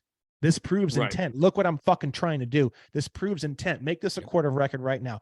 Make this a fucking court of record right now. Look at all this shit. I want all this is getting submitted into the fucking court of record because look, I didn't whatever, but here's the intent. Here's the proof of the intent. This is the intent right here. You know what I mean? Yep. Intent is everything in the law. Okay. So to answer your question, once a person knows all the different areas and all the different zones and it becomes fairly easy. I mean, you could do it in a few months, a couple months, and not even like working on it every day, just working on it a little bit here and there, getting some papers together, submitting some things, going to the DMV. I was in and out of the DMV and I had all that whole contract sorted out in probably 20 minutes. Where you just got rid of your driver's license? No, you just sign it in a certain way and you change the way your address is listed. And then you when it asks you on the computer, are you a US citizen? Yes or no? You just click no. It's literally that fucking simple. They don't ask you anything more. They don't fuck with you. They don't start asking you questions. It's a goddamn question on the fucking computer because we're in a voluntary system. We really, really are. Yep. And you mentioned signature there, and that's a big one too, because there's a difference between your signature and your autograph. Exactly. That's true. That is true. So the definition of signature is when you're signing on behalf of an incorporated element. Definition of the word autograph is when you're autographing as yourself as the living man or woman. And that's why any contract always has signature. because right you're on the signing. line. That's why they use the word person, and that's why they use the word signature. Is there a way around that? Yep. Oh yeah. So type this into your search bar. It's a UCC 1-308. Nope.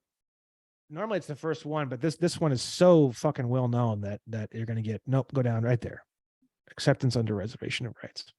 Performance or acceptance under reservation of rights. A party, which is clickable, the definition, by the way. So if you guys ever, sometimes you can find some really, don't do it now. I mean, Yeah, no. but I'm just saying wondering in if you general, it's hovered. just kind of cool. Like sometimes you want to, whenever you see those, fuck it, click on it. It takes 5 seconds. Maybe there's something really wild there you're going to find, because you find wild shit all the time.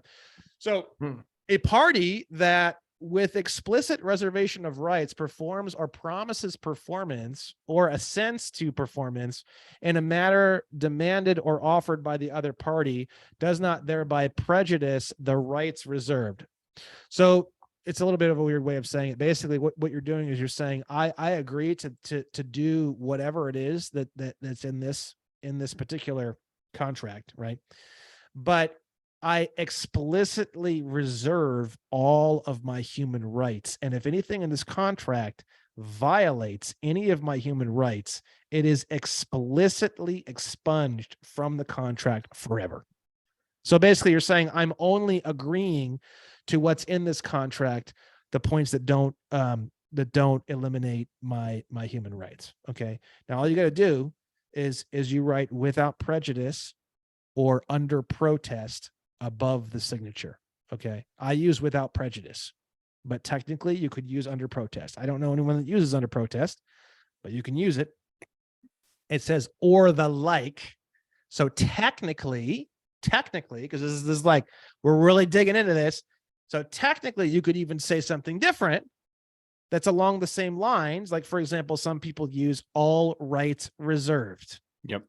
That would be or the like. That would fit under or the like, or all, like, my rights are explicitly reserved. That would be or the like. You could use anything you want, right? When you see that all rights reserved a lot in television and movies and shit, Exactly. right? Exactly. So that all rights reserved comes from UCC 1-308. Excellent. I That's got a question for you, man. I'm in the middle of a really intense and retarded custody battle. Do you know anybody that's done this, that's been able to get orders squashed and things like that? Yeah, David Straight. He's really, really big in this area, and he deals almost exclusively with CPS and children related Do you stuff. spell it like straight, like George Strait? Yeah. STRAIGHT. So with your kids and stuff like that, when you put them in public schools, you sign contracts. You sign contracts with the Social Security. You sign contracts with the birth certificate. All those contracts are used to take your kids. So all you got to do is you can go back to those contracts and you can rescind all of your signatures on all of those contracts. The children. What if I didn't sign any of them? What if only his mom did? That's a good question.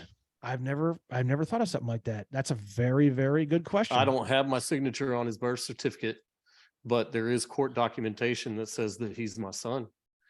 I claimed him as mine, regardless of, any DNA test or anything like that. I just agreed that he was mine. So that's a good question. I didn't sign his social security card. I didn't sign his birth certificate. Did you sign anything at the school? Has he been in school? I didn't. His mom put him in school without even talking to me about it. So I have no signature on any school documentation either. I couldn't tell you. It's a good question. I couldn't tell you. Interesting. Very interesting. You're in a pretty dark world. This world is pretty. This is where a lot of human trafficking occurs. This is where a lot of horrible things happen, because the courts and the state just means District of Columbia, as we've learned. But the state basically owns these kids. And the definition of the state is the District of Columbia. And how about the wordplay that they use with parents, right? You're a parent that rents the child. Yeah. So there's It's all sorts of unbelievable.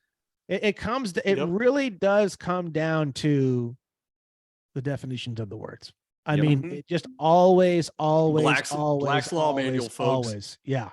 Black's Law is the difference between a serf, a slave, and a completely free sovereign individual. The definition of the word sovereign means king.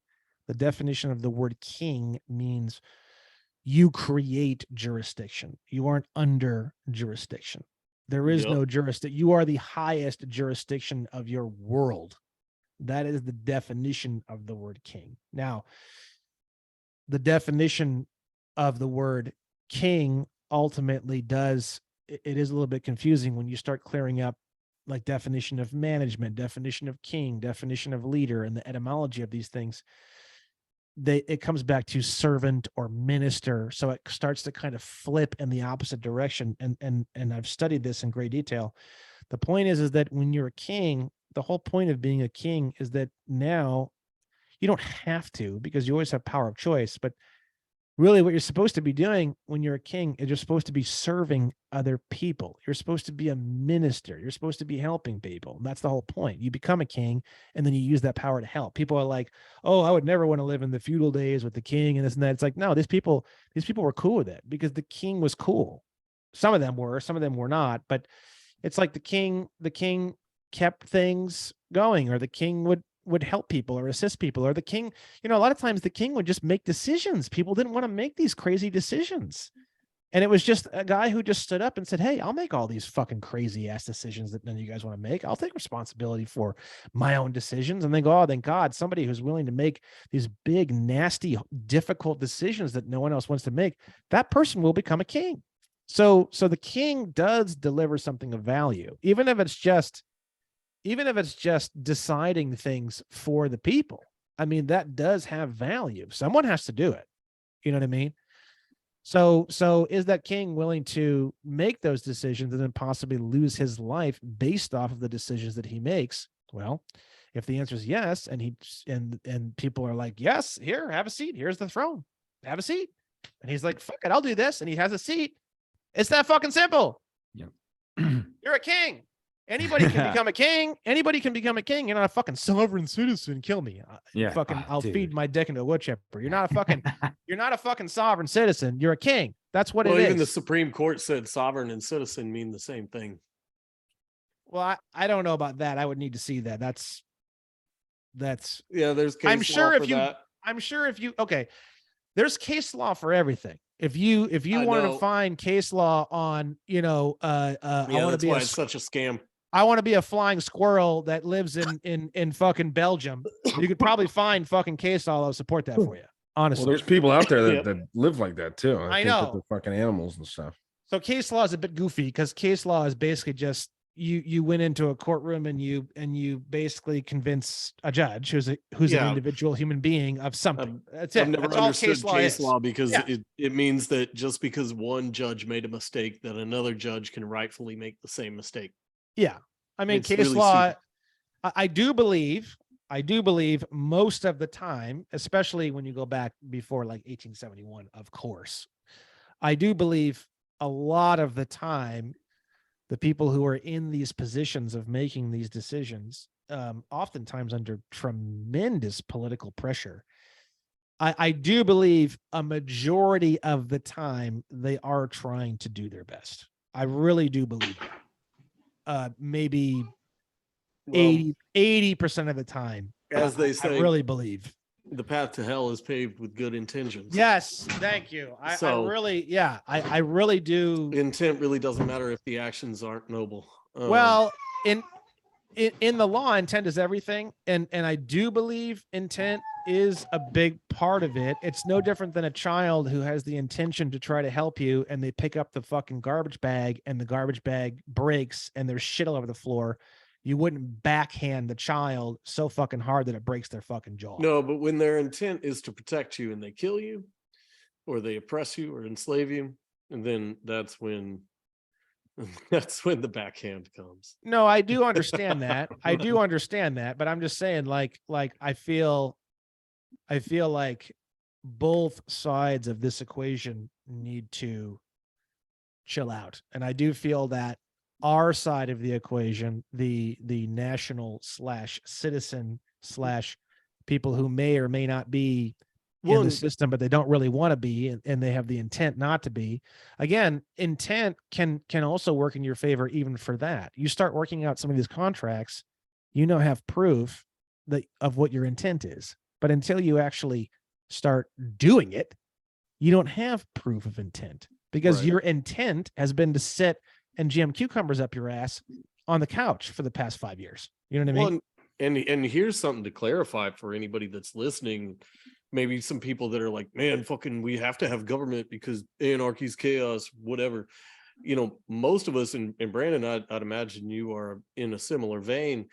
In our world, these people still exist. Judges, police, these entities still exist. They're just funded different, and they have a different, different motives, different,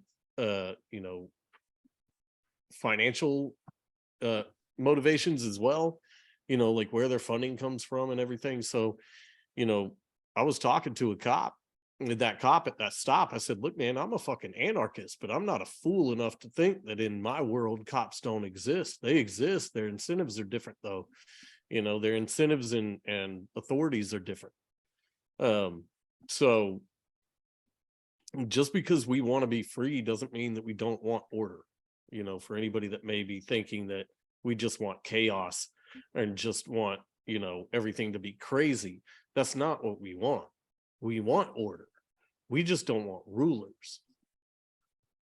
Yeah, and it gets a little complicated on that too, because there's always been something. You have a monarchy, you always got something, right? Because most people don't want to make the big gnarly decisions. Most people do not have enough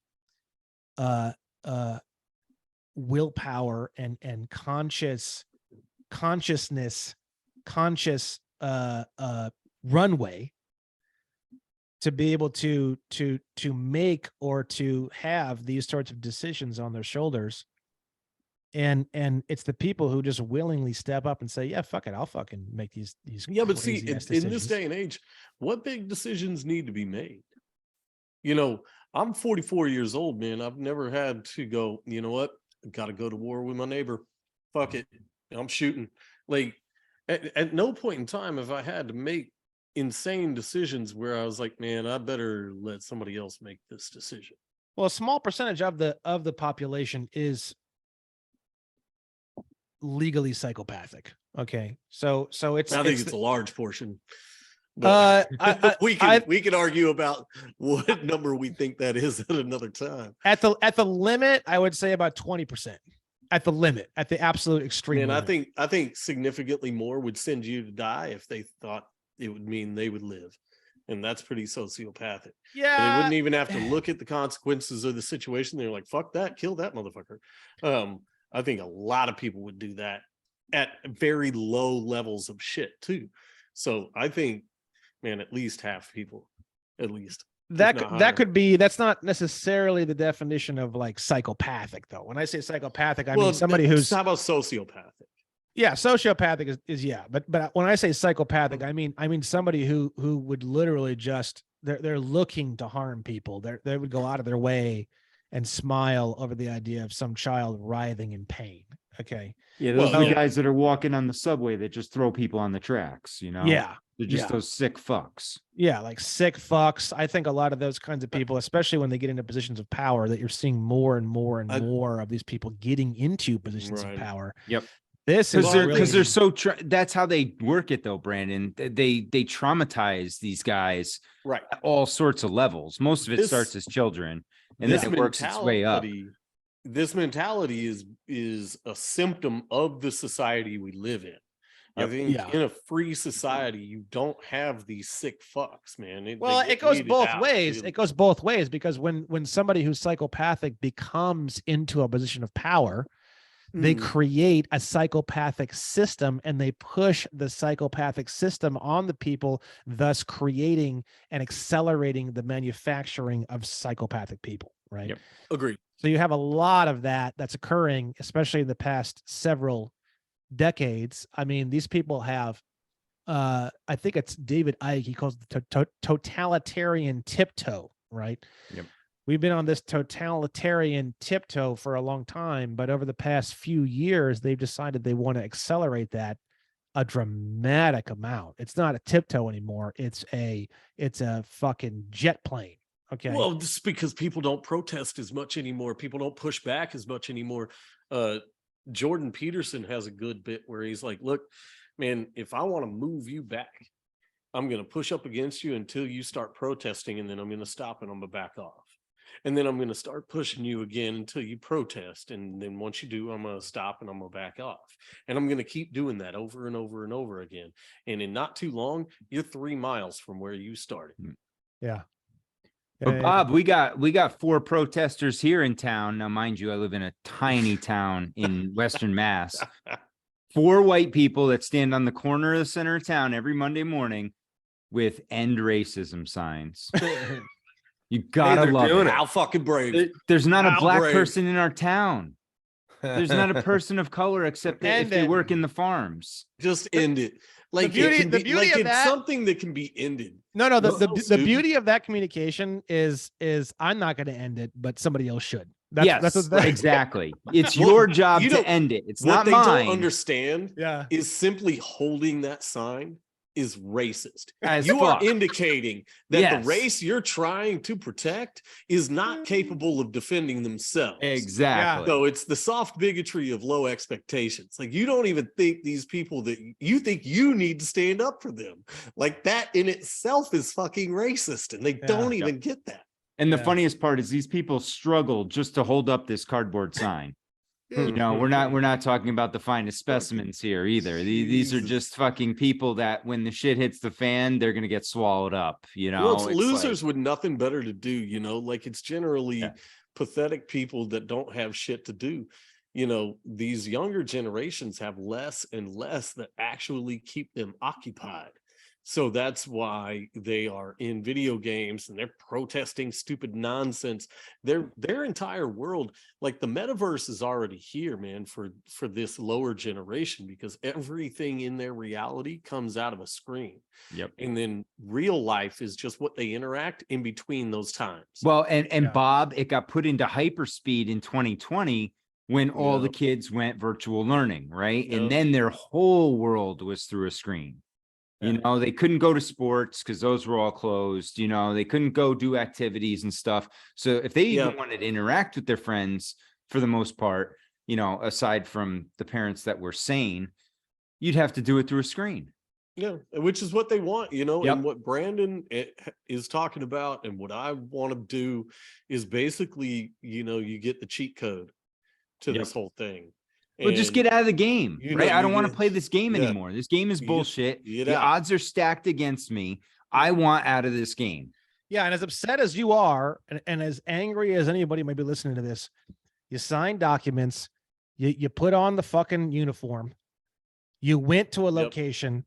Now you have to go and you have to take off the uniform, you have to get rid of the documentation, you have to leave the building. You have to physically leave the building. You have to physically take off the uniform. There's a few things you have to do. It's like getting married. You wake up one day, you don't want to be with your fucking wife. You wake up, I'm not married anymore. Fuck it, I'm not married. If someone were to look at, if you heard someone else in a house saying I'm not married, and they're in a house and they have a wife who's standing right there, what the word that you would use to describe that particular person in that moment is delusional. So Yep. it Yeah. might be very upsetting to be told this, but it's delusional to think that you can sign all these documents and behave in this way and have a driver's license and do all these different things, and then just wake up one day and have some vague idea of not being married to your wife of 20 years, and then just say, I'm not married to my wife in 20 years, and then wonder why people don't fucking accept what you're saying. No, that's not how it works. No, that's You have not to how wake the game up works. and you have to say, okay, I've signed all this shit. I've done all this shit. Let's sit down. Let's make a list. What are all these fucking things that I'm signed into? What do I need to do to get to backtrack on all of these different things and exit all these different contracts? It's not terribly hard. And then you just do it. And then once Yeah. you do a few of them, it becomes very, very easy. And then now you also have intent. Yep. So now the more that you do, the more you can prove intent. So the more that you do, it snowballs in law. So that way, even if you do miss a couple contracts somewhere, you've got all this intent and all this evidence. You're pretty good. You're pretty solid at that point, in my opinion. You just got to get the ball rolling, right? You just got to get the ball rolling. Yep. Right. So the thing is that there is an exit door, and it is available for anyone that would like to walk through it. My point is that if you stand in front of the exit door and you tell people that you've exited the building and you're standing in the fucking building, it's delusional. If you want to exit the building and once you, yes, it's very difficult to locate the exit door. I understand that. So people out of frustration, they end up standing there saying, I'm not in the building anymore, because they get frustrated because they can't find the fucking exit door to the exit of the building. And I understand that. That's where I'm trying to come in and help people. Okay. I've located the exit doors of the building. Other people have too, but I'm the first person to have put it together into kind of more of a cohesive whole and made it kind of fun and goofy. Okay. So all you got to do is just find out where the exit door is and just walk through the goddamn motherfucker. It's that So, easy. dude, this has been outstanding, Brandon. And guys, I appreciate this. This has been probably one of the most informative roundtables we've done. That's for sure. Nice. Brandon, where can they find your course?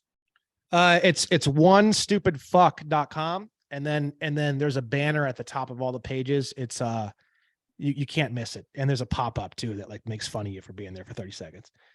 And it says like, you've been loitering on my page for more than 30 seconds. Let me infect your mind and your email address with my filth or something like that. And that's OneStupidFuck.com, man. Have you looked how much that thing's worth, man? That's got to be worth a decent amount. I've probably made it good website. worth. I've probably made it worth a decent amount. Yeah, because when I first did it, everyone thought I was fucking totally batshit crazy. Like I lost friends, I made friends. Like it was just crazy, right? So now that I've actually made it something interesting, but it's my brand now. So the brand has sort of become the value of One Stupid Fuck to some degree, right? So, but yeah, I have a free contract killer course. It's a lot of material. It's like 23 hours of video, but it's fun. It's linear. I promise you it's not overwhelming. If someone's listening to this roundtable is, I'm not kidding, 10 times more overwhelming than my course. My course is 1/10 as difficult to understand. And it's 1/10 as more linear, 10 times more linear than this roundtable has been. So if this is 10 times more than you think you can handle, then my course will still be okay for you. Yeah, I'm down. I'm gonna give it a shot. man. That's for sure. Yeah. I got nothing to lose at this point. At this point in time, like I like making cops kick rocks all the time just based on their shit. So the more ammo that I can have going up against these fools. See, you're the opposite of me, Bob. I avoid them like fucking I do herpes, too, man. I don't do anything, but I also don't obey their bullshit. I don't register my vehicles. I don't show my driver's license just because they ask for it. Like I don't bow to their shit. Like I'm going to show you, no, man, I'm going to make you work for this shit if you're going to be a tyrant fuck. Yeah. Like you're going to have to work for it. You're going to have to show me that you're a tyrant. Show me you're a tyrant. And then I'll be like, all right, here, tyrant, here's your bullshit. I love it. Bob, where can they find your stuff? Hidden in Plain Sight is my podcast. I'm on all your podcatchers. Shit's bumpy right now. I'm moving and stuff, so I haven't dropped an episode, but I'm dropping one with Micah Dank this week. That one should be pretty cool. And then I'm doing some more stuff in the future. And then you can find me on Instagram at The Hidden Pod and at Space is Faking Gay, because it is, and I can prove it. Other than that, man, I'm just trying to be out in the country and stay away from people. Oh, fuck. I love it, Bob. So fucking funny. Thanks, man. I appreciate it. Nate, Where can we find you, brother? Sorry, man. I didn't really talk too much on this show, but this is interesting. Thank you for inviting me on. Brandon, you're a wealth of knowledge. I'm definitely going to check that out. I love the name of your website, onestupidfuck.com. That's pretty amazing. I'm one stupid fuck, so you should definitely check that shit out. My show is called The Reality Czars. You can check us out. We try to put out as many episodes as we can a week, but dude, I've been so fucking busy. I've been slacking. We put out a Bigfoot documentary. We just have fun. Come check us out. Nice. Thanks for coming, brother. I appreciate it. Yeah, absolutely. Thank you guys. Right. What do you got going on, man? Ryan's just looking for that mortgage burning, man. He's just waiting, man. He wants to roll up that fucking mortgage and smoke it. Dude, I do, man. No, I was just listening. I didn't talk much here either, but I don't have much to offer in the space, mostly just questions. I feel like some of my questions are kind of dumb. One that I was going to ask was actually, again, this may be a really stupid question, but if I signed a contract for a vehicle and that contract is done, now I own the vehicle outright, would I have to change my information with that too? Because you're saying go back to all your old contracts and all that shit. You don't own your vehicle. So what happened is there's something called a manufacturer certificate of origin. And that's the original title that you had gotten from your actual manufacturer, such as Ford or Chevy. When you get a title from the state of Arizona, which is not the state of Arizona, you're gifting them the MCO in exchange for a title. So the District of Columbia owns your vehicle. Gotcha. Okay. If you want to change that situation and you don't want the District of Columbia to own your vehicle, which is how they get jurisdiction over you during a traffic stop, on my state national resources page, I have a website. I believe it's called mcostore.com. They sell you bond paper where you can print up your own MCOs and you can actually mail them in. I don't know exactly how it all works. It's coming up on my to-do list here pretty soon, but you can basically get an MSO, you can print it up yourself and then send it in and get it certified. And then now you have your MCO back in your hands and now you don't have to worry. And then you can actually write an affidavit, send it to state of Arizona, let them know that you have a new MCO, let them know that your title is now void, and you can disconnect from your vehicle from state of Arizona, quote unquote, by doing it that way. That's the very short version. Shockingly, this area of like vehicles is one of the more complicated areas. But yeah, man, I'm sure like all this stuff's super complicated. I was curious about that, but like I said, a lot of this stuff is really simple, but vehicles is more complicated. Yeah. A lot of this stuff is actually really simple. It's just a lot. It's just a lot, but that for some reason the vehicle part is like overly complicated. Like getting away from the IRS is as easy as eating a ham sandwich. Getting a 5-star passport is fairly difficult, but still pretty easy. But registration and title of your vehicle, God, it's some of the more difficult stuff you can do. Okay. Fair enough.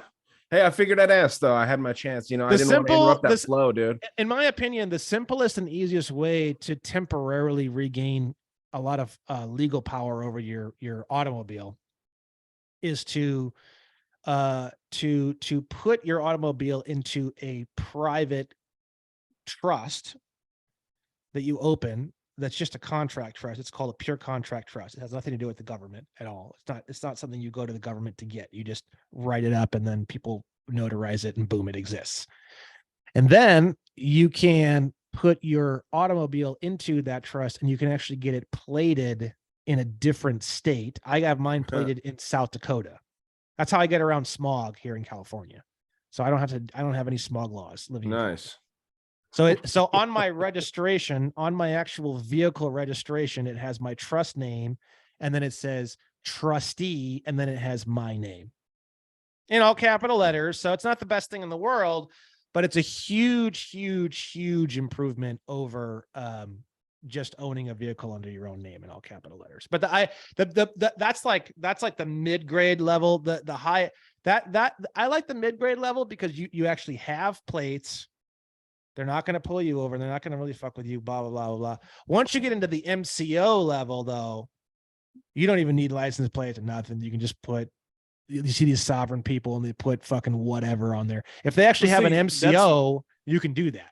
Yeah, that's where like what I tell people here again with the law, law 502.003 states that no, you, unless you're engaged in transporting people for compensation, you can't enforce licensure or registration laws. So that's in their code book. Like that's for the state. That's a state. Is that a state thing? It's a state. Yeah, that's your state, right? Yep.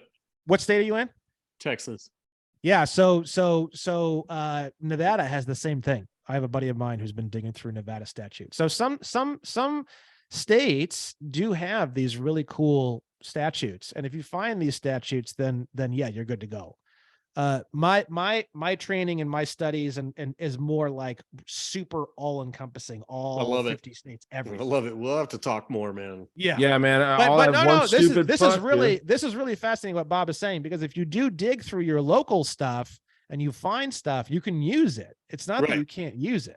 Right. It's just that it becomes a little complicated because the statutes of state of Texas, the chances are state of Texas it's still located in the District of Columbia. So it's still a little weird, because it's like, okay, state of Texas has these local state laws, but the state of Texas is located in the District of Columbia. And that's the part that doesn't really totally make sense to me yet, because it's like, how does that even, it's literally all just an illusion.